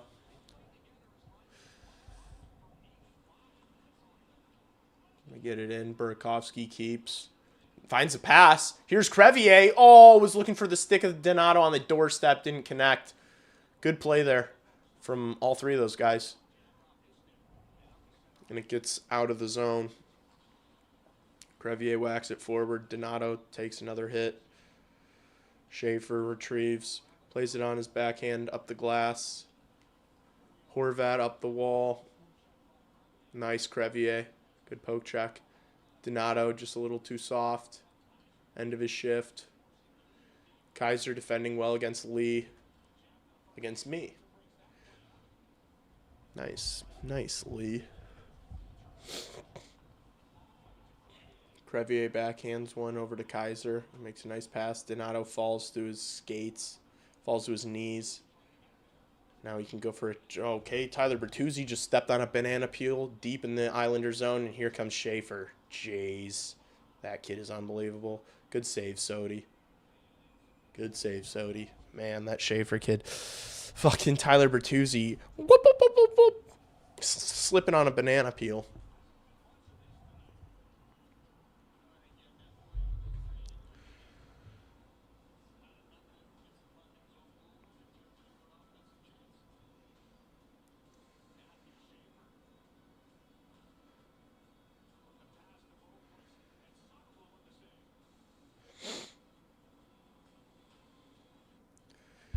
Levshinov's better than Schaefer. Blashill doing a good job with this team. Yeah, I think so. I think so. There were just a couple of... the only thing that Jeff Blashill's really done this year that has upset me has been stapling Burakovsky up to that first line and then just keeping Lardis in the bottom six for as long as he did, I think was kind of silly. But, you know, with the way he's looking now, I guess he could say, I told you so. You had to earn it. You want to make him work first. I think Lardis probably could have just been efficient and effective like this if you played him with Frank Nazar earlier on in the year. But other than those two things, I think Jeff Blashill's done a really good job with this team. I really like his system. It's entertaining. He's gotten all the guys to buy in. I think he's hired a good staff. The special teams are really good. He goes to bat for his players, both in the media and with the referees, which we haven't had since Joel Quenneville. So I really appreciate that. Yeah, he just fires me up. He seems like a good motivator. Like every time you watch him talk, he's just like a fucking giga Chad. Jeff Blashill does everything for me that I'd want in a head coach. I would trade Lev, Renzel, and Korch for Schaefer.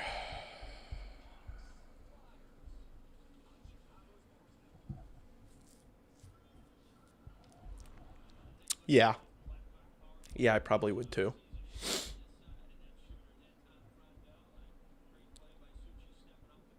I would too. This team doesn't need Schaefer. They have Levshinov. Levshinov could be a total beast, man. I mean, we've been seeing him improve so much as of late. He's not going to be Schaefer. He's not going to be Schaefer. Like, you don't know what Levshinov's going to be, but he's not going to be Schaefer. I think that's fair. The Islanders would say no. Yeah, the Islanders probably would say no.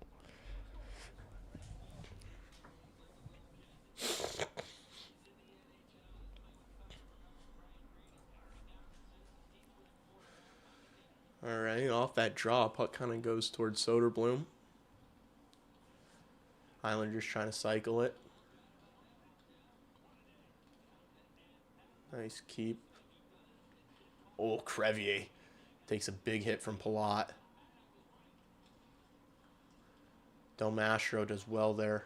Oh, Del Mastro. That's beautiful. What a breakout. Donato tries to find Nazar. Doesn't quite connect with him. Oh, Nazar was looking for Bertuzzi there. Didn't connect. Islanders lifted out to center. That's beautiful from Ethan Del Mastro on that breakout. I love that. Here's Lardis. Nice play along the wall. Oh, he almost found Frank Nazar again. Or no, it was Bedard there, backdoor. Holy shit, man. Lardis almost just picked up his fucking 4th point of the game. Oh, no. Now Levshinov turns it over. Oh, Barzal all alone. Gets stoned by Arvid Soderblom. What a shame. What a shame, Matt Barzal. Levshinov's ceiling is Hedman. I don't know about that. I think Levshinov's ceiling is like Aaron Ek. I think Levshinov's going to be Aaron Ekblad, which is good. You know, like you win. Aaron Ekblad is a 2-time Stanley Cup champion. But I don't think Artem Levshinov is going to be Victor Hedman. Victor Hedman's one of the best defenders ever, you know. Victor Hedman's like a top 10 defenseman of all time.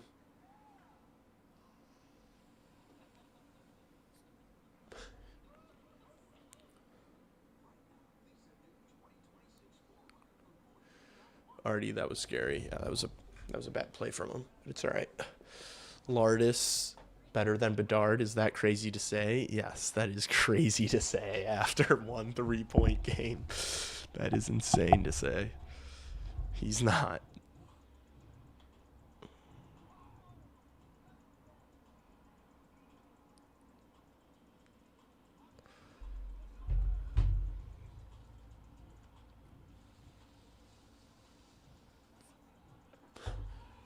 Artie's going to be Doughty. I don't think he's Drew Doughty. I don't think that's his comp. I don't think that's a good comp.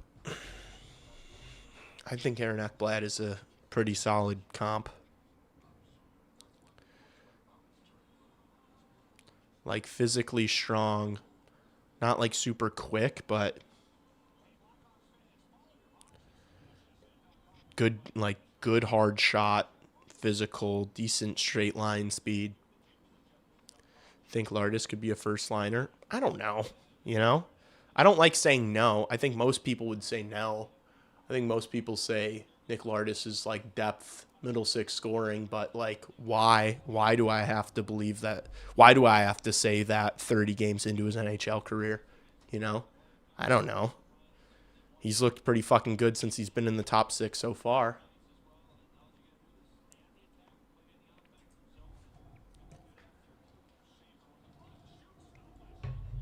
Gee, Schaefer with another shot. My goodness, dude. This kid needs a fucking chillax. Frondell makes a nice pass up to Bedard. Oh, it gets through him. Frondell comes over. Gets it behind the net. Back to Vlasic. Vlasic shoots. Ooh. Levchinov keeps it in the zone. It gets through to Bedard. Oh, Bedard tried to shoot from a tough angle. Frondell wasn't quite in the spot yet. Frondell needs to get faster. That's what he needs to work on this summer. Just work on the speed. Just to get into some of these spots a little quicker, you know? He can be a little bit more effective in his own end, too. He just needs to work on speed. And he knows it. He knows it. Prospect Don interviewed him, and he asked him, like, what he wants to work on or what he's been working on. And that was, like, the thing he said was, like, his initial burst and his speed. So he knows it. I'm not worried about it, but he does. He needs to get quicker.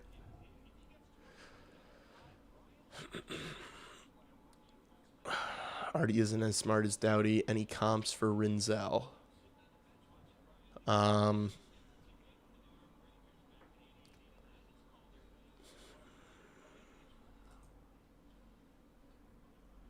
don't know. Rinzel's like lanky, smooth skating, good, decent puck mover. Like, I don't know.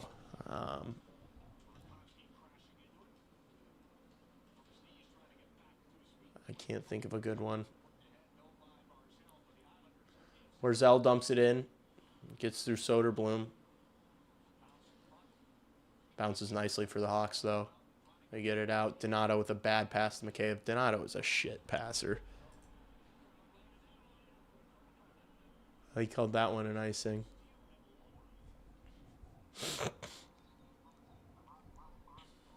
Alex parking cone Vlasic? That's crazy. Bro just called Alex Vlasic a parking cone.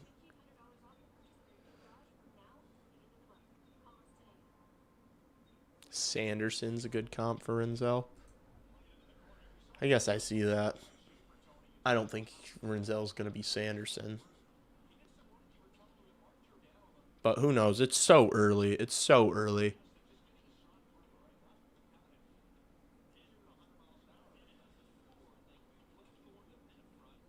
Crowd cheering for icing. Yeah, I mean, that one on that fourth goal was pretty egregious. Keep this in, Kaiser. Nice. Kaiser's such a good skater, man. Holy shit. Lafferty doing well to protect the puck behind the net. Drops it back. Here's Rinzel. Shoots one. Gets through. Riddick makes a save. Slaggert makes a nice cut in the corner. Working on Schaefer. His pass finds Kaiser. They crisscross. Kaiser drives to the net. Oh, on the backhand. Riddick makes a save.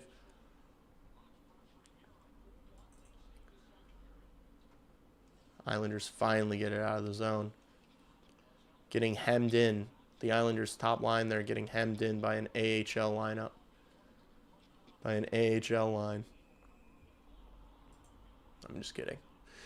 Teuvo Teravainen's on there. Kaiser's close to Sanderson? No, Kaiser's not like Sanderson, I don't think. They don't look the same. They don't move the same.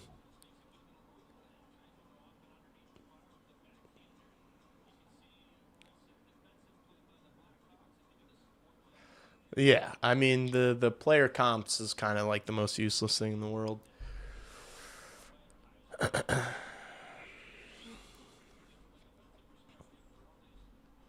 Just watch. Hey, my advice is start watching the games. We need everybody watching these games. We need more people watching, you know. If you haven't watched games in a while and are excited for this one, buy in. Now's your time to buy in. I'm telling you, now's your time to buy in. Start watching the games. Here's Bertuzzi. Drop pass for Nazar. Was looking for Lardis. Didn't have him. Back to the point. Vlasic. Vlasic shoots. You know, the pre-scout on Frank Nazar is every time he turns, every time he makes a cut, give him a shove in the back because he falls down a lot. If you notice, every time Nazar turns from a guy, he gets shoved in the back every single time.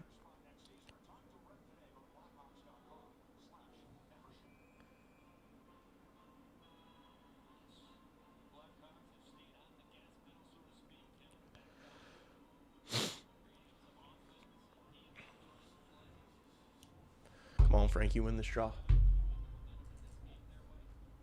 Nice. Frankie's been killing it on the faceoffs today. Levshinov to Vlasic. Vlasic shoots. He gets a tip from Bertuzzi. Puck's still free. Gosh, this second line, man.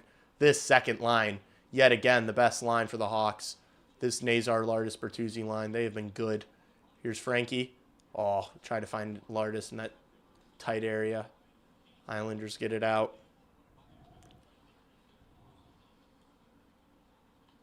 Levshinov shrugging off a check. Plays it behind Nazar. Gets it to Bertuzzi. Bertuzzi makes a cut. Oh, if he could have cut back there, he might have found Lardis. Here's Crevier. Blast one. Lardis picks it up. Oh, my goodness, man. Holy shit. He almost just scored again. Lardis pushes Bertuzzi back. High IQ play. Oh, my gosh. Kaiser gets upended. Bertuzzi doesn't like that. Bertuzzi's going after him. The Hawks are going to go to the penalty kill, and we are all here for it. We are okay with taking a penalty. These guys sticking up for each other immediately. That's what you want to see. Kaiser gets upended. Bertuzzi goes right away. Ask questions later. Yes, sir, chat. Yes, sir, chat. You applaud that. That's what we want.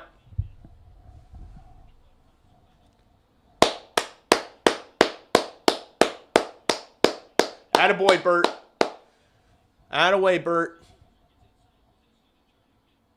Oh, man. Yeah, that just looked bad. Yep, and Crevier and Bertuzzi instantly.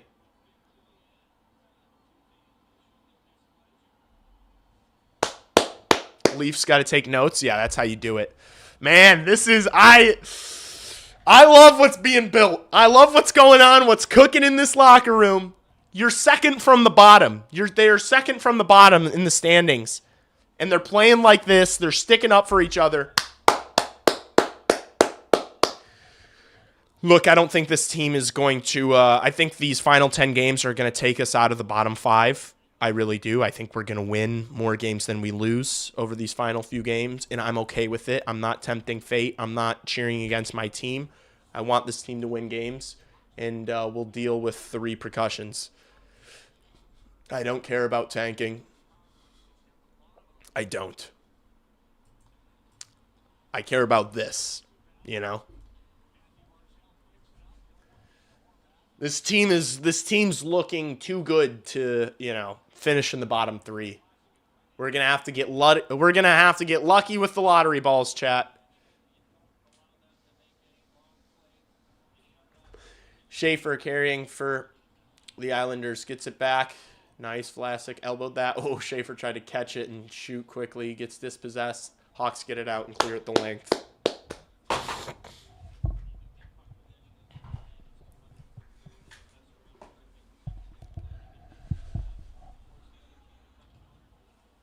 All right. Islanders trying to enter the zone with 1:07 left. Barzal gets taken down. Yeah, looking for a call. Get on your feet, you bitch. I'm sorry, I shouldn't say that, but Matt Barzal's not impressed me this game. Too unserious of a player, Matt Barzal, you know? Just like careless at times with the puck, trying to do a little too much, complaining, whining, like, ugh. Watching this game has me feeling like a little kid on Christmas morning. I love this team.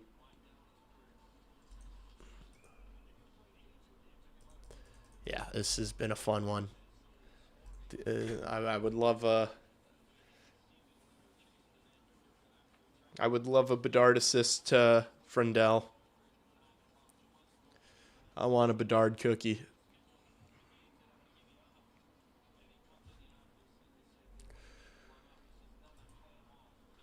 Agree with your view on tanking Lee. No need to defend on that play. There's nothing wrong with it, but I love the guys are in the battle together.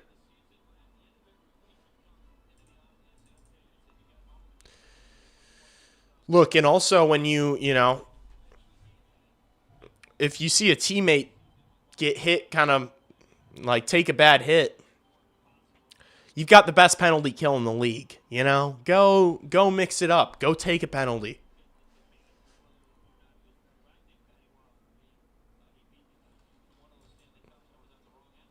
I would take Matthews over Nyes or Robertson. I probably agree. Oh, Horvat with a great look. Oh my goodness, Arvid Soderblom, are you serious?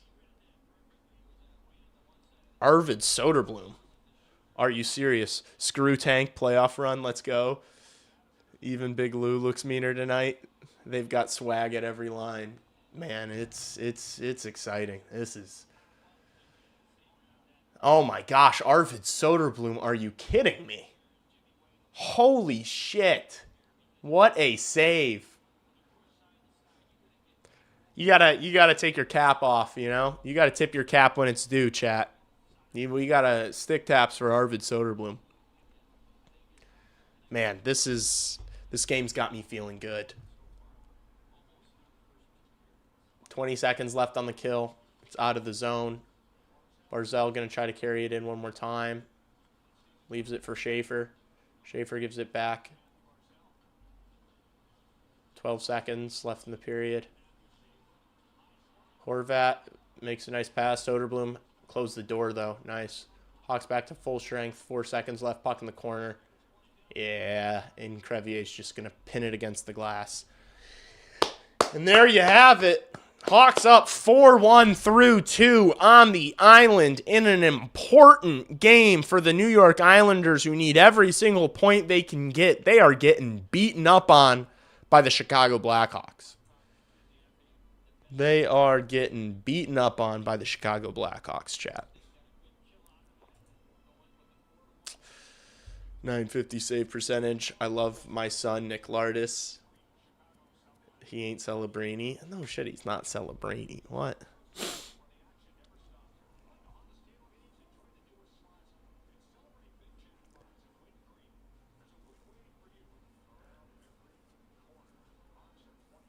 Seven points for our second line so far. Chad, is that good? Chad is 7 points for one line good. I don't think we've seen the best from Austin Matthews because the Leafs. Look, I don't think Austin Matthews... How do I want to put this? I think we've probably already seen... I disagree with that. I think we've probably already seen the best out of Austin Matthews. Like, maybe after surgery and a long time off, it's good for him. But, like, he hasn't been the same level of player the past year and a half, 2 years. He just hasn't been. And then coming off a knee injury, like, I don't think he's going to be better coming off a knee injury, but I think that if he came to Chicago, he would be the second-line center. I think Austin Matthews would be the second-line center in Chicago, and I think he would have way less pressure on him. I think he would be in, the less pressure in a lesser role would free him up to just play his game. I think we would see an uptick in production, but I don't know if we'd get that the same guy from 2.5, 3 years ago. I don't know if you're, that 60 goal season. Maybe he could have another crazy year like that in Chicago. But yeah, I would love Austin Matthews, man. That would be life-changing. Robertson, Matthews, Nyes, Thomas. So here's the thing. You name all those names, they wouldn't all cost the same thing, though. They wouldn't all cost the same thing. I'm tempted to say Nyes just because of the age and the contract, but it's hard to not want to just take a swing on Austin Matthews, man. I mean, Austin Matthews, when he's at his best, is a top 10 player in the league. I'll take 35 goals from Austin Matthews. Yeah, that's the thing is, if the Blackhawks get Austin Matthews, they don't need him to score. They don't need him to score 50 goals, They don't need him. We have Connor Bedard. We've got Connor Bedard for the offensive output. We'd have Austin Matthews play the 2C as that shutdown defensive center who gets all the toughest matchups, plays all the important minutes, and then pots 30 plus. Like that would be all that's asked. That would be all that is asked of Austin Matthews on the Chicago Blackhawks. And then everything after that would be a surplus. And he'd enter that role and he'd be like, this is all I have to do. I'm not having to answer questions about media about why I'm not good enough, why it's consistently not good enough, why it looks like I don't have to answer any of those questions. I just have to go out and do the easiest shit in the world to me. That's all I've got to do. I think he'd be pretty damn good.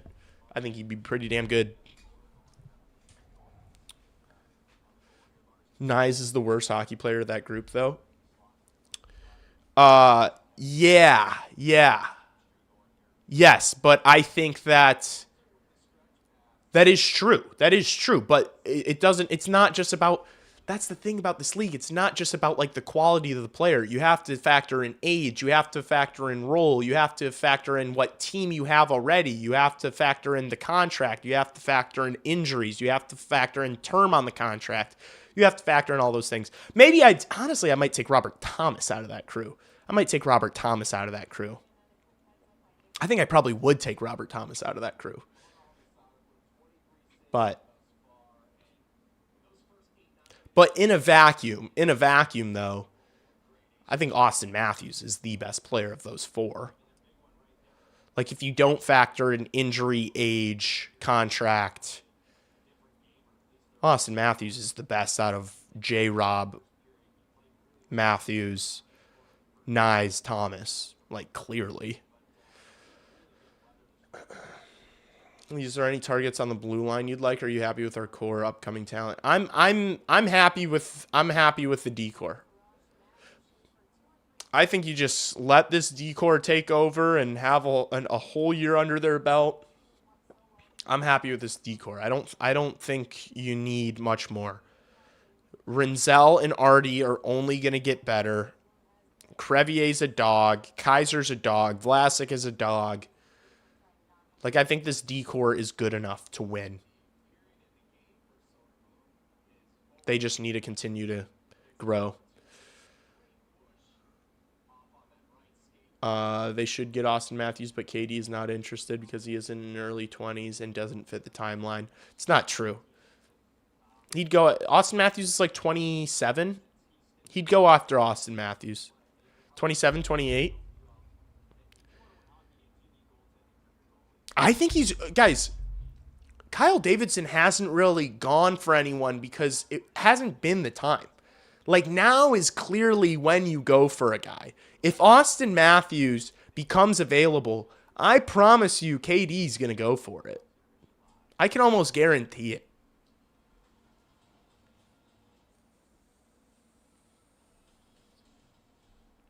Dallas GM's no dummy. Yeah, Jim Nil. I could only imagine what he'd ask for the trade. I hope they're serious about moving Robertson. We have currency to acquire anyone.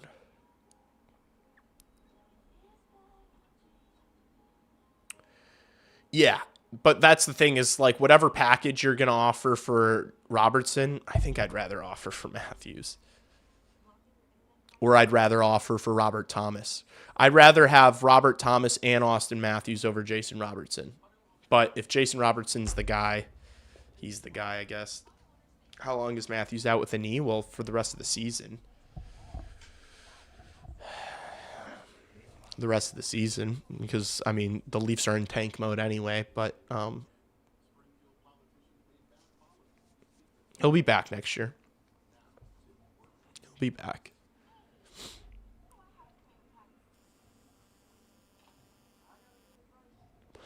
Do you worry about him not re-signing? I mean, yeah, that's a risk you take, but I think it'd be pretty easy to convince Austin Matthews to want to stay in Chicago.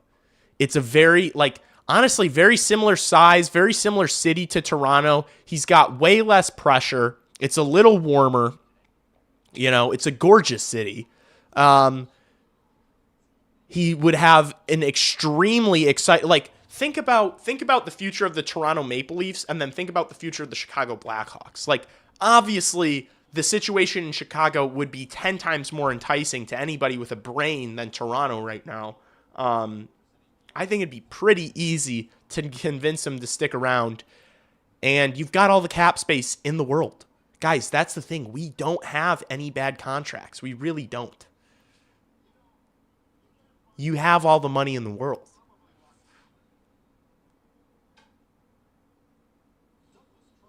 The thing with Robertson is I don't know how well he fits the makeup of this team. Yeah, the whole thing is like that we're really fast and, Robertson isn't. Not that I still think Robertson and Connor Bedard destroy teams, but I'm taking Matthews. Do we even have to make a big move? We might not. But we're going to. We will. You should. Yes, you should. You should make a big move. Because here's the thing is you've got too many not all these guys are going to be Blackhawks. Like you got Pridham and fucking Vanacker leading the OHL. You've got Nestrasil, who's a point per game as a freshman in the NCAA. You got Boisvert. You've got Spellacy. You've got Roman Kanserov. Not all these guys are going to be Blackhawks. You should trade. You should package a couple of these assets, a few of these assets, for a bona fide, surefire, sure thing that is a top 6 player. You should. You just should. You're in the position to do it. Not doing it would be... Because in not doing that, you're taking a risk. In just continuing to draft all these guys and not packaging these assets and holding on to these prospects, you're taking the risk of losing to some of these guys because there's not enough spaces and then they want to leave. You don't have enough spots available and they can't all play, and so then they don't pan out. They don't have a good enough development, Like, there's risks involved to not making a trade. Nyes makes the most sense, seeing that KD already took a swing at him in the past. I don't think Nyes is going to happen. I think the ask for Nyes... I think the reason... Chat. We all know that the Hawks asked about Nyes. I think it's fair to assume that the asking price was too much for him when is it going to happen? Why would Toronto trade Nyes? Even if Toronto goes full rebuild, he's only 23. Like, that's a guy you can still build around. I'd shop Matthews and Nylander before Nyes. Like, if I'm a Maple Leafs fan, Nyes is probably my most untouchable asset, So, like, I don't know if Nyes will happen. It would be a great fit. I would love Nyes, but I just don't know if it happens. I don't think they should, in the offseason, at the deadline next year, yes, throw picks. No, the prices will be higher at the deadline. I'd rather do it in the summer. Don't wait for the deadline.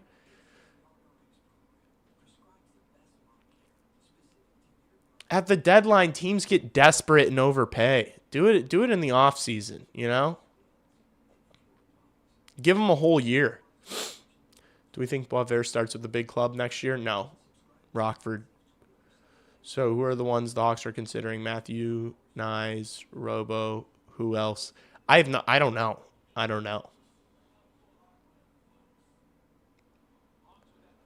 But Kyle Davidson in all these interviews has just said, if a move makes sense, we're looking to do that. And he's like emphasized that. His kind of the way he's talked about potentially making a move has I watch every single Kyle Davidson press conference. His body language, his demeanor, his attitude towards it has changed from this year to even last year. It has changed.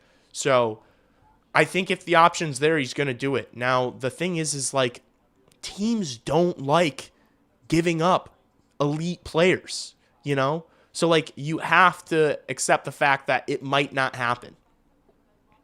Like, the asking price for these guys might all be too steep.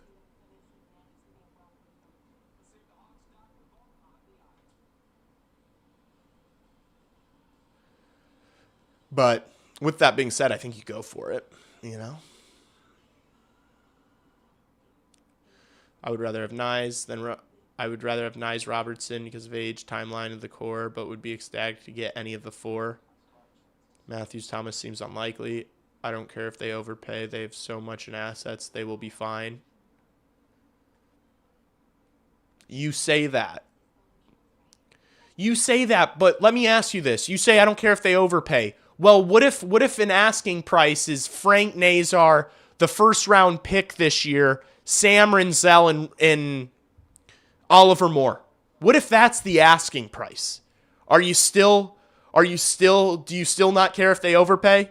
You're okay with them giving up Nazar, the first, Renzel, and Oliver Moore? You know? Like, if that's the asking price, you're still okay with that? Like, I'm not. I have a limit. I have a limit on all these guys, you know? Nazar's a no-touch. Well, guess what? A lot of these teams are going to be wanting, you know? If you're a Toronto fan or you're a Dallas fan and you are going to be trading the Chicago Blackhawks, either Robertson or Nyes or Matthews, and you're a fan of those teams, who are you wanting from Chicago? Are you going to sit there as a Dallas Stars fan and be like, yeah, we'll give you Jason Robertson for Ryan Green and Louis Crevier and Kevin Korchinski and that Edmonton Oilers 2028 first round pick? Are you fucking sitting around if you're the Dallas Stars and thinking, yeah, give us Korch and Merrick Van Acker? No. You're looking at the Chicago Blackhawks, you're licking your lips and you're saying, wow, that Frank Nazar looks pretty good. Wow, that Anton Frondell looks pretty good. Wow, that Nick Lardis, man. And yeah, I'll take one of those first-round picks. I'll take one of those second-round picks. Yeah. Nah, hold the Korchinski. We're good on that. Give me that Louis Crevier. You know?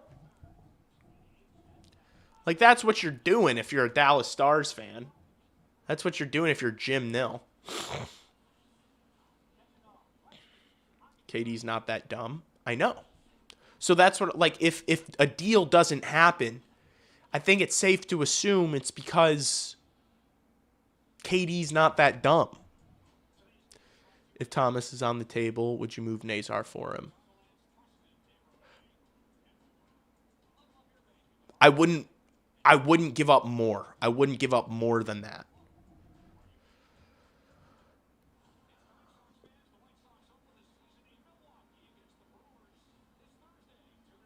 I think Frondell, like, I agree with you guys. Frondell and Nazar are probably non-negotiables for me, unless you're bringing in McJesus, you know? But, yeah, I'm not.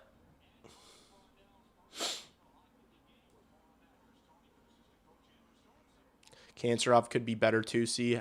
High picks are just protected more, so Nazar could be in play. It's a fair point. I don't know. I don't think Kyle Davidson would move Frank Nazar for Robert Thomas. Guys, like, I'm not going to lie. Have we seen Kyle Davidson make a bad trade? You know? Like, do you think Kyle Davidson's going to make, like, say what you will about free agent signings, say what you will about draft decisions, I'm with you. I have question marks for those things. Have we seen him make a bad trade? Have we seen Kyle Davidson make a bad trade? They don't have to trade McJesus, just sign him. Yeah, I'm going to press X to doubt. I don't know. If it's bad enough in Edmonton this time 2 years from now, Edmonton would trade him before just letting the year end and risking losing him for nothing. I think Edmonton would want to trade for him. I need to pee. I have to pee before this period starts.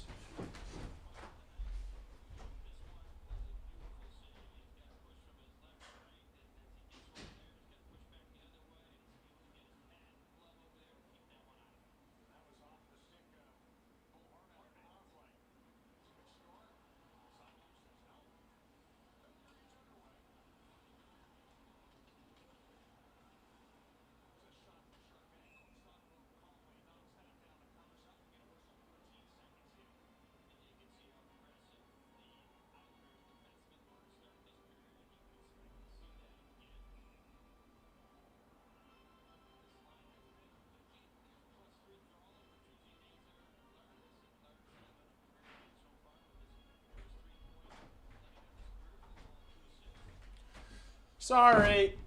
Missed the first 13 seconds. Whoopsies. Whoopsies. Sorry, what happened in the first 15? Did I miss something? Anything juicy?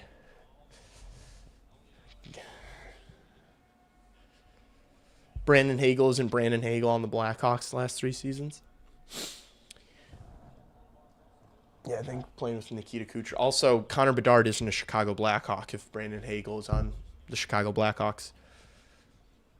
I do not regret anything that happened pre-Connor Bedard as far as, like, getting rid of guys, letting guys walk. I don't regret a single move. I'll be honest. Wow, Schaefer dancing. Cooked Bedard there. Made up for Bedard cooking him in the first period. Oh no, brutal turnover from Artie. Ryan Green saves his bacon. Shot comes in. Jeez, how many shots on goal has Matthew Schaefer had this game? 8? Right, now the Hawks will finally get it out. Green carries it out and dumps it in. McDavid of the Habs would be the best.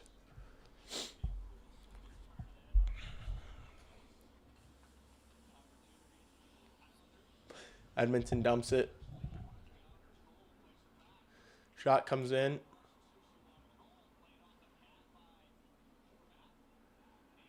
Frank Nazar gets this puck first in the corner. Prods it out. Icing. And the fans cheer the icing call. I agree, Carl. What did Carl say? What's Carl yapping about? Let's face it, this is the most fun it's been to watch in 11 years because we have hope. That's true. All right, Carl was cooking. You guys are right. Carl did cook. He wants out if they cannot show a good plan. I mean, yeah. Honestly, after the Players Tribune article that he put out this year, I was like, I think Connor McDavid's going to resign, and I still think he probably will resign. But these comments that he's been making this past week, like, things are not looking good. And, like, it's hard to look at that team right now in Edmonton and think, yeah, this squad's better than the squad the past couple years. Like, they've progressively gotten worse around McDavid and Draisaitl, seemingly.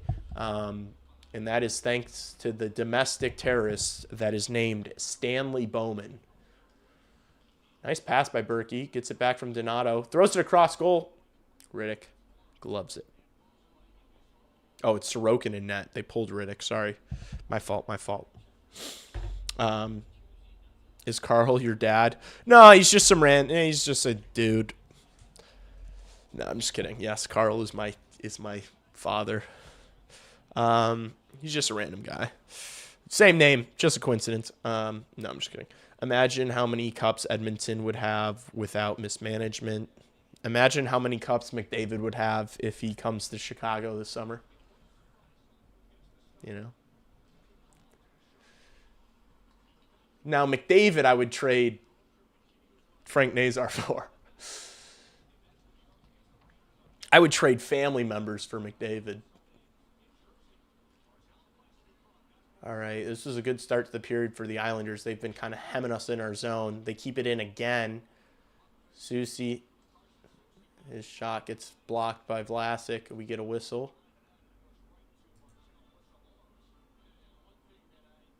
What was this whistle for? What was that for? Yes, Carl's the paternal unit. Mr. Grosser, the paternal unit. Dude, if McDavid re-signs with the Oilers, he's the biggest effing idiot in the NHL. Or he's just loyal. LOL, there's loyalty and there's disrespecting yourself. Okay. I mean, that would be loyal to a fault. Yeah, if it just burns down to the ground in Edmonton, like, I think that's why he did this 2 years. Like, he wrote that Players Tribune article. He says he wants to do it in Edmonton. He's conscientious of that.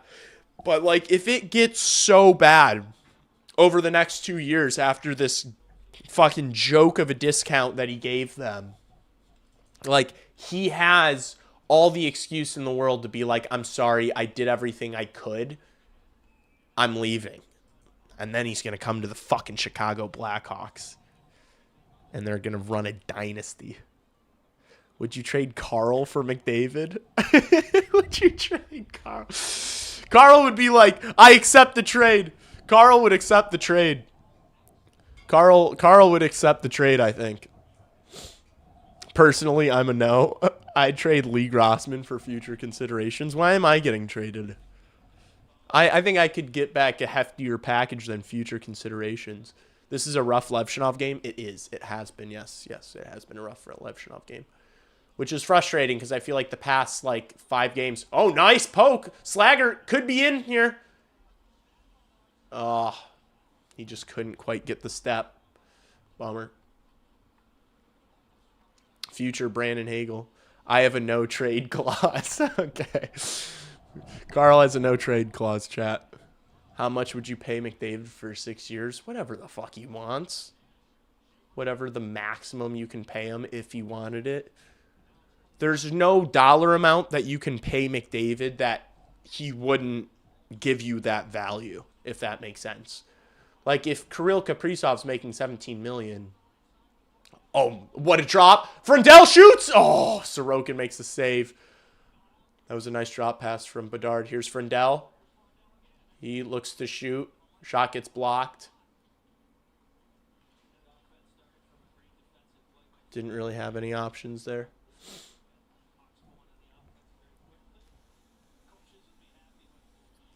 They're starting to figure each other out a little bit. They might need some time.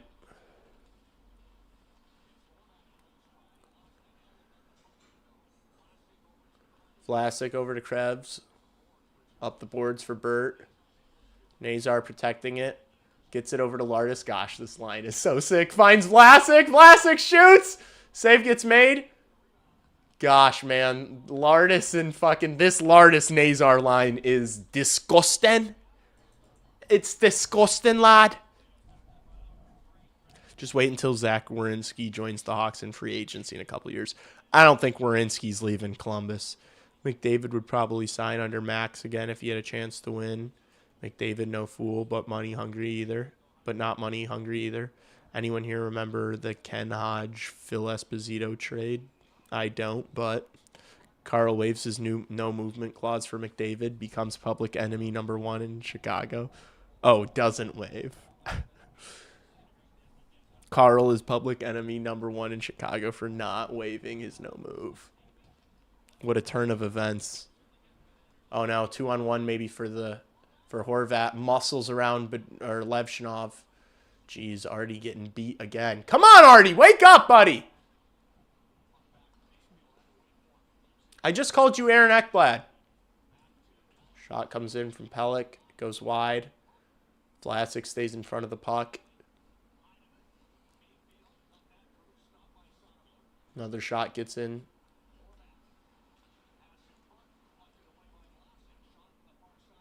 Soderblom's played well. Soderblom's played really well.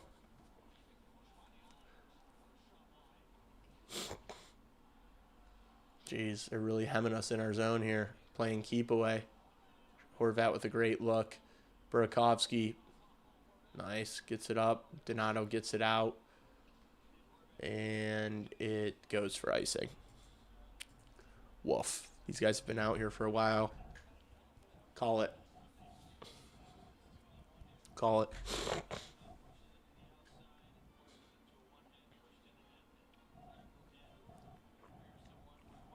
That was more of a Scottish accent.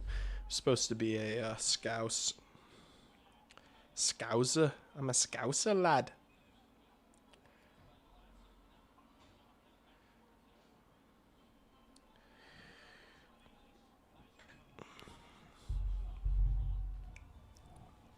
What if the Blackhawks don't lose a game for the rest of the year? I'm just kidding.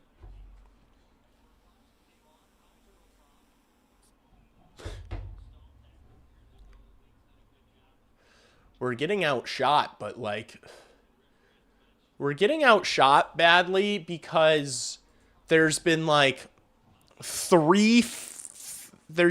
two like 7-minute segments this game that the Islanders have completely dominated and hemmed us in and gotten a ton of shots.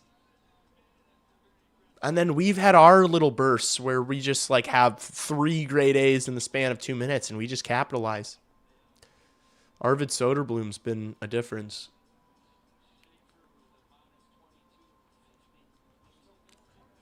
Frondell so far, he's done a couple things that I like. Like we knew the shot, we knew that he's, you know, strong and physical. The speed needs to, you know, level up. It does. But first game, not bad to get on the board with an assist. I think once he starts to understand his line mates and get settled in a little bit, I think he's going to look a lot better than he has even tonight down the stretch. So, oh no. It's a clean win for the Islanders.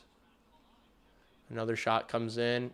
Turns and shoots. Oh my gosh. Arvid Soderblom is impenetrable tonight. Lee talking Propayati. You get me, lad? If Cole Caulfield wins the scoring title, should Bill Guerin apologize for the Olympics? Apologize with a fucking gold medal around his neck? No. That'd be incredible. Aye, lads. The Hawks are hawking. Frondell looks like an NHL player. Soda's looking so solid tonight. Feels like we have 10 to 15 more points if Bedard/Nazar didn't get injured. The Hawks would be in the playoffs if Bedard and Nazar didn't get injured. Without question. If we were a little bit better in overtime this year, we'd be just outside the playoffs. The West is horrible. Like, it wouldn't have taken much to get in the playoffs this year. I need another goal from either team, please. What, do you have over 5.5? Thing is, we don't need anything from the draft anymore to make this team eventually a cup contender, so winning every game would be great. He was high IQ with his passing and patience, bad at face-off. He should go work out with Bedard over the summer. Nazar should too. Yeah, I wouldn't mind everybody getting on that Bedard regiment this summer. The way he...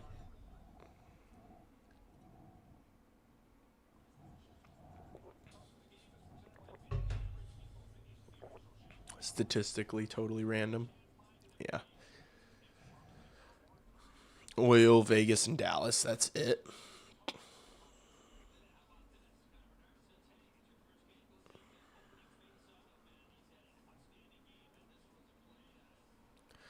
No, Bedard's probably going to go back to Western Canada.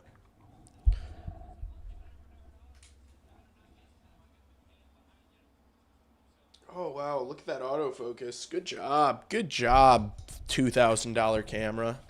Really good work.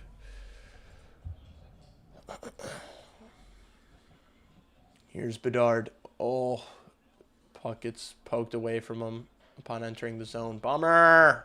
I want to see them get set up. Here's Barzal. Cuts through. Curls back. Shoots. It gets blocked. Barzal's fucking dog shit, dude. Attaboy Greener. Gives it to Bedard. Gets it over to Frondell. What a move, Frondell. See, like, if he could just have gotten away from that defender, if he was just a little faster, it could have been much dangerous. Oh. Here's Vlasic. Would have been a much more dangerous play. Bedard picks it up along the boards. Tries to play it back to Vlasic, but Barzal was there. Here's Schaefer.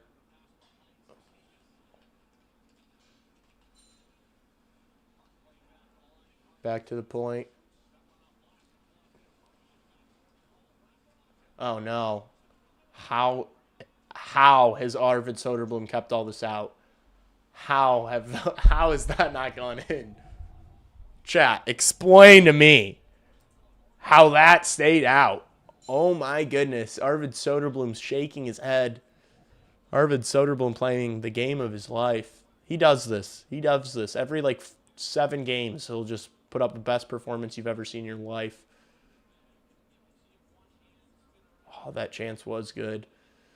Frondell protecting the puck there, giving it back to the point. Oh my gosh, Soderblom, what a fucking save. Oh my goodness. Diving, gets the glove across. Would you believe it? He's had a couple of the saves of the season this game. He's played out of his mind tonight. Nice. Pellick fans on it. Teravainen. Good pass. Lafferty shoots. Good save by Sorokin. And no icing there? Why is that not icing? These fucking refs, I don't know if they know what icing is. Very strange. Very bizarre. Oh, Lardis into the zone. Nice. Here's Rinzel. Oh, through it backdoor. Lardis picks it back up. Nice pass. Oh! Sorokin makes the save. Here's Bertuzzi behind the net. Levshinov back to the point. Frankie over to EDM. Del Mastro shoots. It takes a deflection. Here's Lardis. Patient. Back to Lev. Shoots! Oh, goes wide. Gosh, this line has been fucking disturbing. It's been a power play every time this line's out. Islanders fucking finally get it out of the zone. Gosh, this line has been so sick. Oh, gosh, EDM's twig just snapped into a million pieces there. That's not good. Yeah, you saw that coming. You saw that coming right after EDM's stick exploded.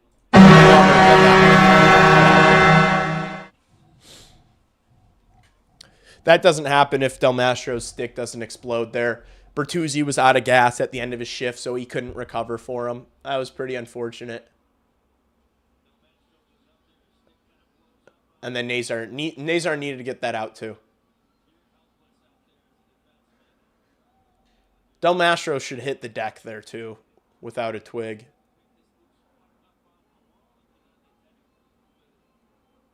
Bummer. It's all right.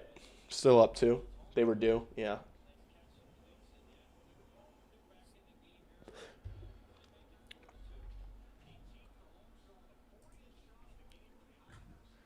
Hawks dump it.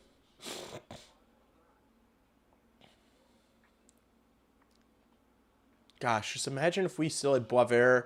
Imagine if we had Boisvert in and we had Oliver Moore in. And it was like, damn, we have 3 exciting lines that we all want to watch. 3 lines of young kids that we all want to watch play.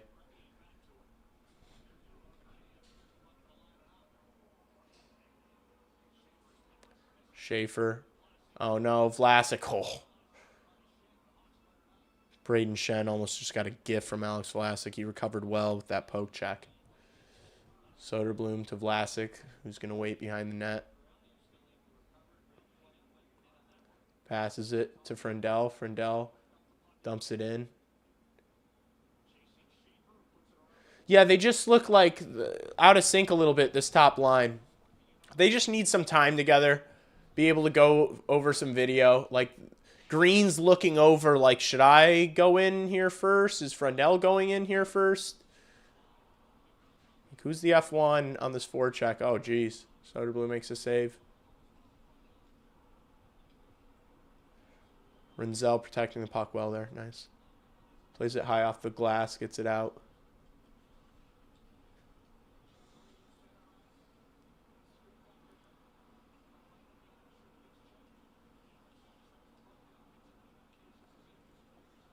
There's Rinzel.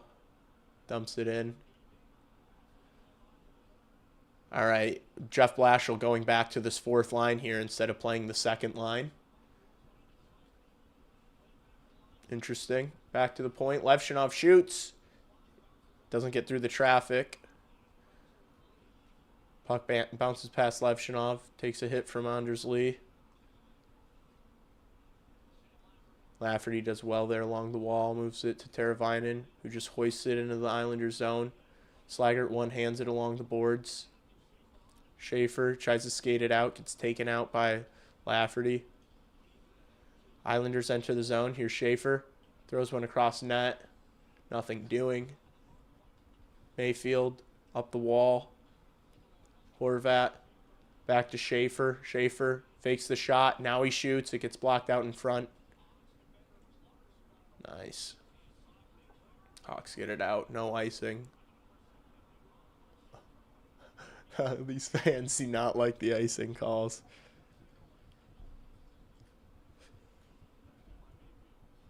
Islanders dump it. Frondell battling behind the net. Islanders come up with it. Bertuzzi tries to poke, unsuccessful. Nice poke by Lardis there. Really good work by Lardis defensively. That's how you slow down a cycle. Attaboy. And Lardis gets it out. Great work from Lardis, and Nazar just got sticked up high. No call? I thought I saw the official put his hand up when Nazar's head got cocked back there. All right, no call. Great. This is Lardis' game of his career. He's been so good all over the ice. Icing on the Blackhawks. I know that, you know, for me, the narrative after this game is all about Nick Lardis. Like, I am going to be doing a post-game tonight, chat. I'm doing a post-game on B-Hawks Memes channel. We're going to be collabing it, so hopefully if you're subscribed to my channel, it'll still show up in the feed for you. But I am doing another post-game with Justin Lynch, a.k.a. B-Hawks Memes. And I'm going to be talking about Nick Lardis more than I'm going to be talking about Anton Frondell, to be honest with you. Nick Lardis is played the game of his life. Oh, no. Good tie up there by Donato. Puck's still free. Puck's still free.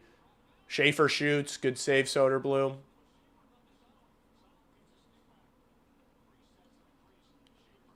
Oh, Schaefer with a nice move, but almost does too many moves.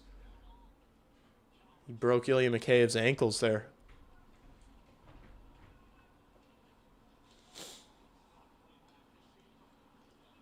Schaefer, his shot gets blocked. Artie, you got to get this out. Yes, it bounced through Schaefer. Hawks can go for a change. Jeez, that third line just surviving there. Here's Barzal. Throws one towards the net. Good work by Frondell along the wall. Oh, Islanders keep it. Schaefer shot. Misses.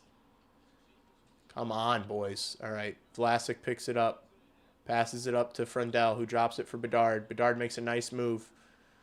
Enters the line. Gets it over to Green. Green tries to get it across to Frondell. It doesn't get there. Fuck. They just haven't quite been able to get set up. Frondell makes a nice pass to Bedard. Bedard just hoists it into the zone for Green. Nice pass to Frondell. Oh, Sorokin gets down and makes the save. Good passing play there from them. Bummer. Rinzel takes the hit from Lee. Nice. Del Mastro comes and helps, and they get it out. 5:50 left. You kind of just got to hold on at this point, chat. Islanders going to really throw the kitchen sink.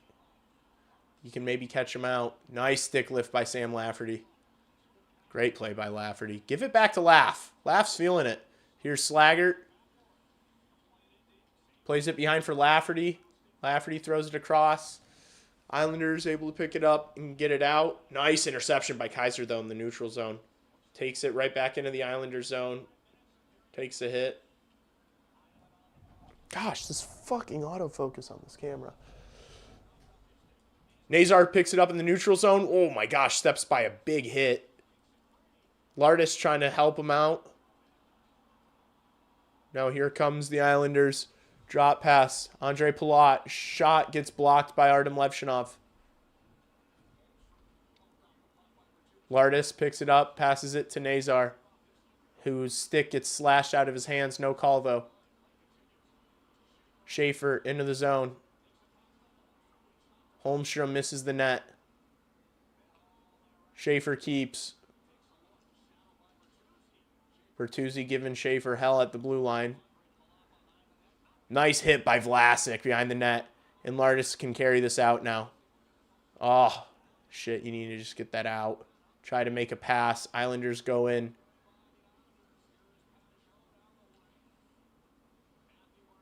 Here's Barzell. Oh, no. His centering pass.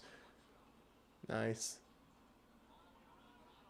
Donato's going to get on this puck. Hawks will be able to get it out finally and get a clean change. They get it all the way in deep.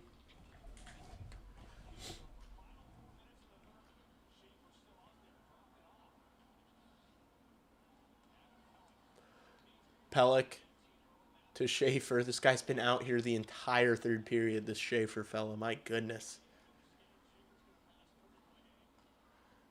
He makes a great pass. Good stick there from Frondell defensively. Really good stick from Frondell. 123, only 56 likes. Yeah, give me some more likes, please. Oh, no, Barzell works.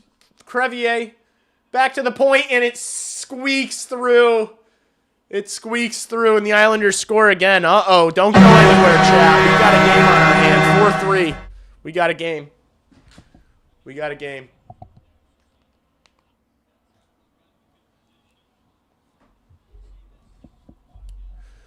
Islanders throwing everything at us.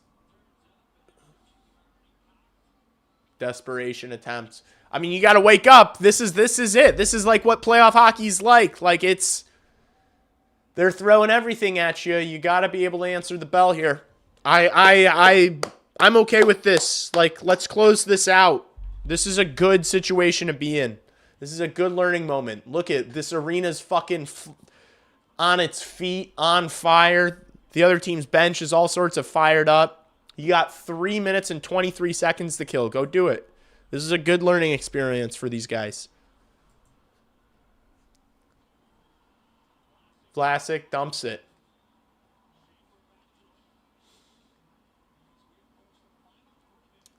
Wow, so he oh my gosh, Horvat was in. Soderblom made the save.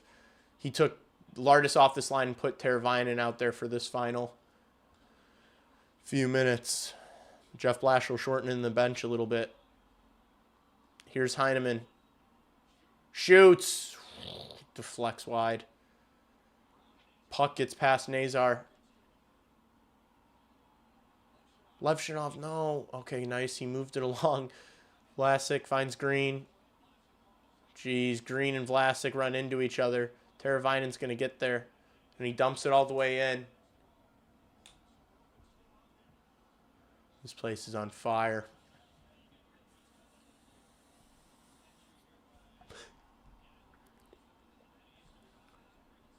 Bedard out with Mikheyev and Bertuzzi. Why is Bertuzzi back out there?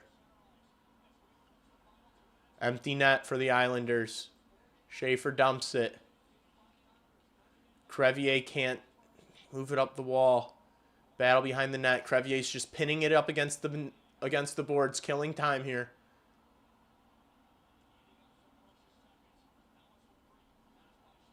Islanders get it out. Schaefer shoots. Oh my gosh, Soderblom makes the save. Puck's still loose. Why is Bertuzzi... Good hit by Crevier. Kaiser battling behind the net. Mikheyev back there too.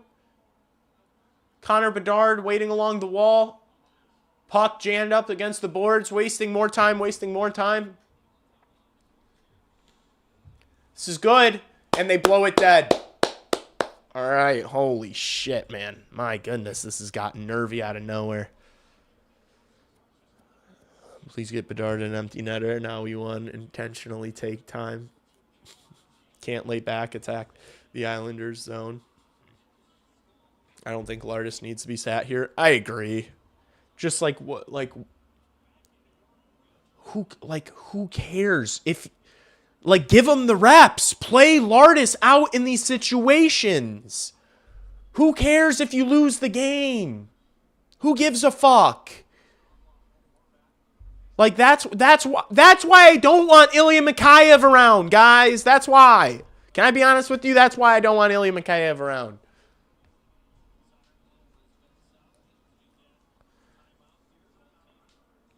Play the young guys in these situations. Lardis has been tough on the puck all night, and Tavo's been dog shit since the Olympics. Well, just like Lardis did have a turnover like a few minutes ago along his own blue line. And so, you know, Jeff Blashill is like, he's not playing, but Tavo can do it, and he gets away with it. Like, I understand that he thinks Tavo is more defensively reliable than Nick Lardis. Like, he is. But, yeah, I agree. Nick Lardis has played really good tonight. Let him make mistakes, man. Fuck. It doesn't mean you're second from the bottom of the league. Let them make fucking mistakes. We're all, like, if fucking Nick Lardis is out there and he can't get a puck out and Islanders score and tie it, I'm not going to crucify Nick Lardis. He had 3 points tonight. I'm going to be like, yeah, there's stuff we need to work on, but wow, what a game. You know, who cares? Nice. Hawks can't get it out. Schaefer keeps it. Gets through Vlasic. Oh, wow. Pajot just missed that puck. That would have been a look. Barzal getting hounded by Bedard. Tyler Bertuzzi out there still. Soderblom plays it behind the net. Tries to get it out himself. Doesn't get through Braden Shen. Nice hit from Tyler Bertuzzi. 52 seconds left. Here's Anders Lee. Throws one towards the net. It goes wide. Where's the puck? Horvat plays it in behind the net. Donato lifts one on his backhand. Pass Schaefer. Bedard racing. Tries to stick lift. Can't. Oh, no. Just hit the fucking boards hard. Jeez.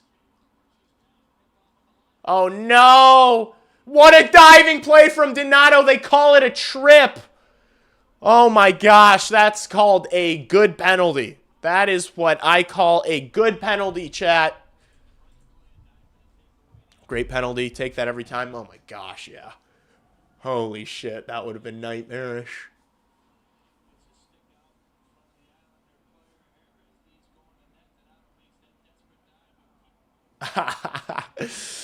Fucking Anders Lee just smacked his head.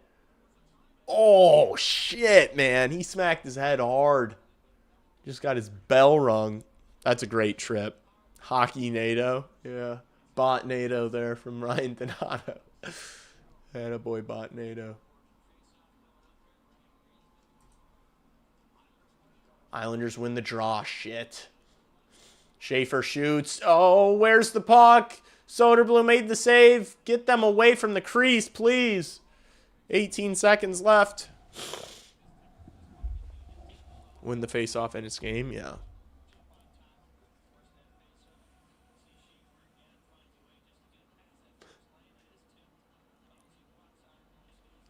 Soderblom's been so solid.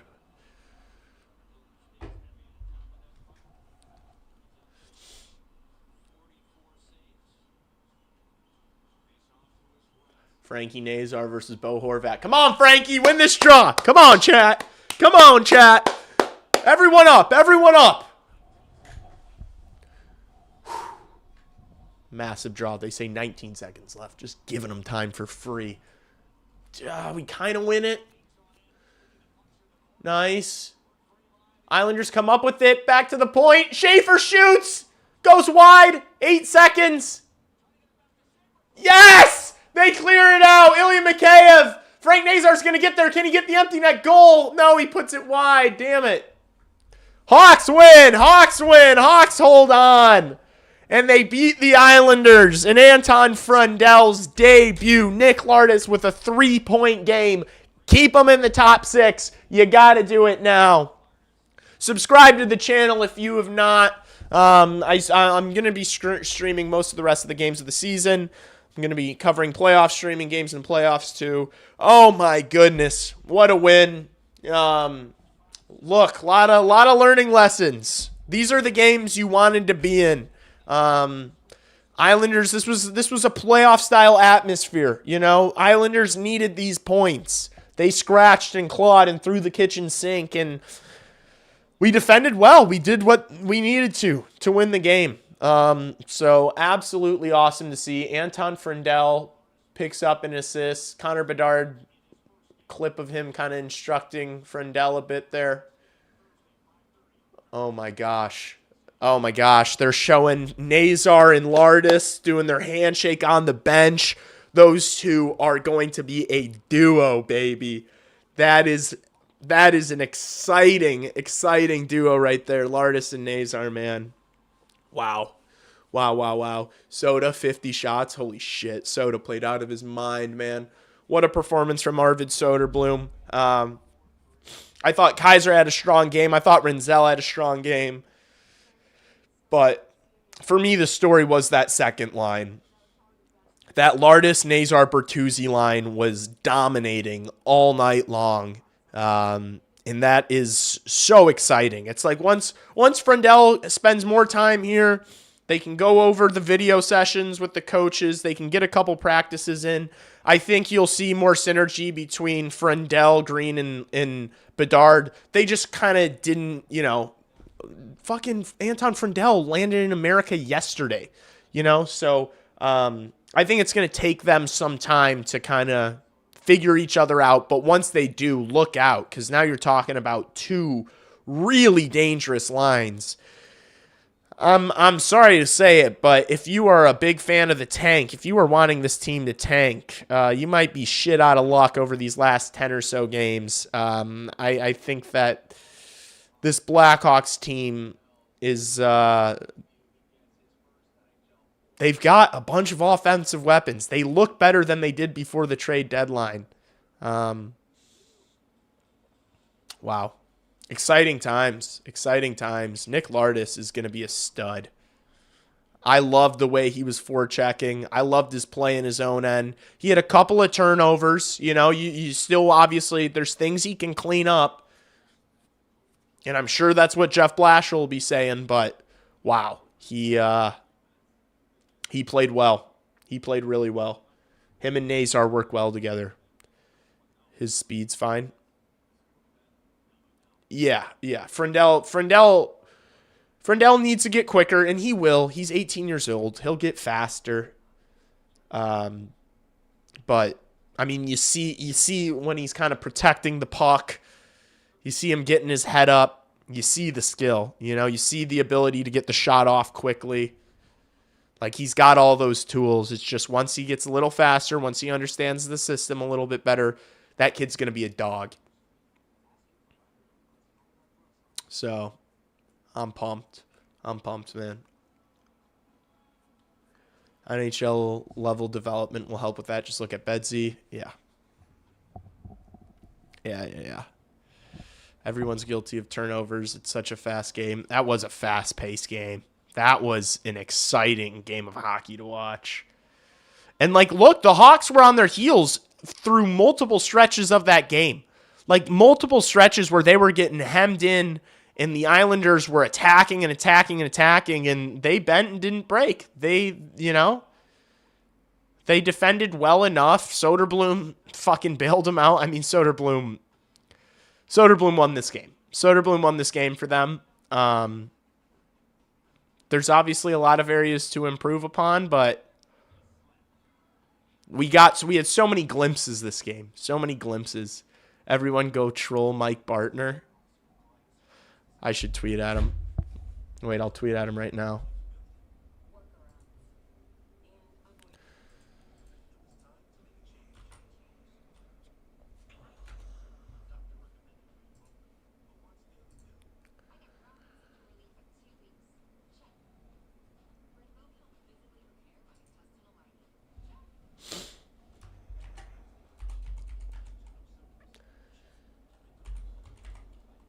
What's his name?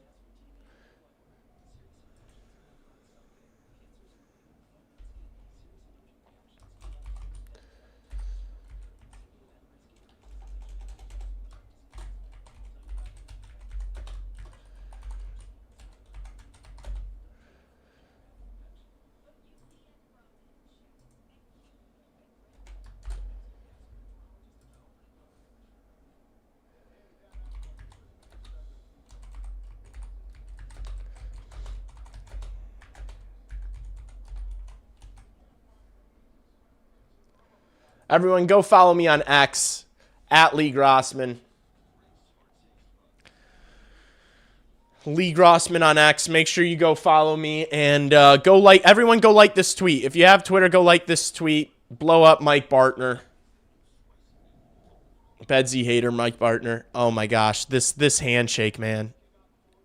Give me that. Give me more of this. Gosh, this fires me up so much. They're so sick.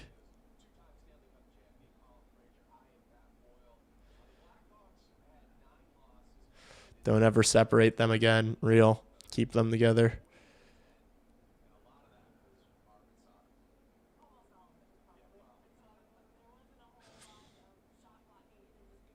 That was a sick chance.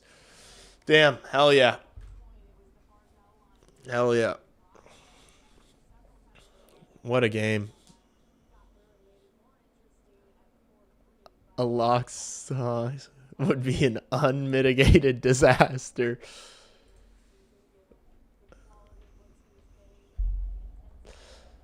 I don't need to spam them. I don't need to spam them. I don't need to spam them. I'll just like I'll like all the Hawks people in the comments. Oh man, that feels good. It feels good to win, and so that's what I'm going to be rooting for the rest of the season. I'm not rooting for losses. Don't play with fate. Support your team. Who cares? At the end of the day, it's still a draft lottery. You still need to get the right ping pong balls. The Islanders moved up fucking 10 spots in the draft last year and got Matthew Schaefer. You never know what's going to happen. I want to see this team win. I want to see this team playing in tight games and coming out on top and defending their asses off over the final 5 minutes of the game. I want to see it. Man, I am going to be doing a post-game. I'm probably going to be getting off here. I'm going to be doing a post-game on B-Hawk Memes YouTube channel. And we're going to be recording it in just a few minutes, I'm sure. This channel right here, B-Hawk Memes. So make sure you're subbed to him. I'm going to collab it on my channel, so hopefully it'll still show up in your For You page, but regardless. Oh my gosh, I just was trying to show you guys, and I didn't even have it up on screen. I appreciate you guys. I'm an idiot. I appreciate you guys so much. I will be streaming the game on Thursday. We're back Thursday. We only have to wait 2 sleeps before we get to watch this team again. I just want to watch this team. I wish they played every day. Gosh. Exciting times, chat. I appreciate you guys. Subscribe if you haven't yet. Like the video. More content coming out this week. I'll probably make a video tomorrow, to be honest, because I'm on that grind. I'm on my fucking grind, chat. I appreciate you. Love you. Go Blackhawks.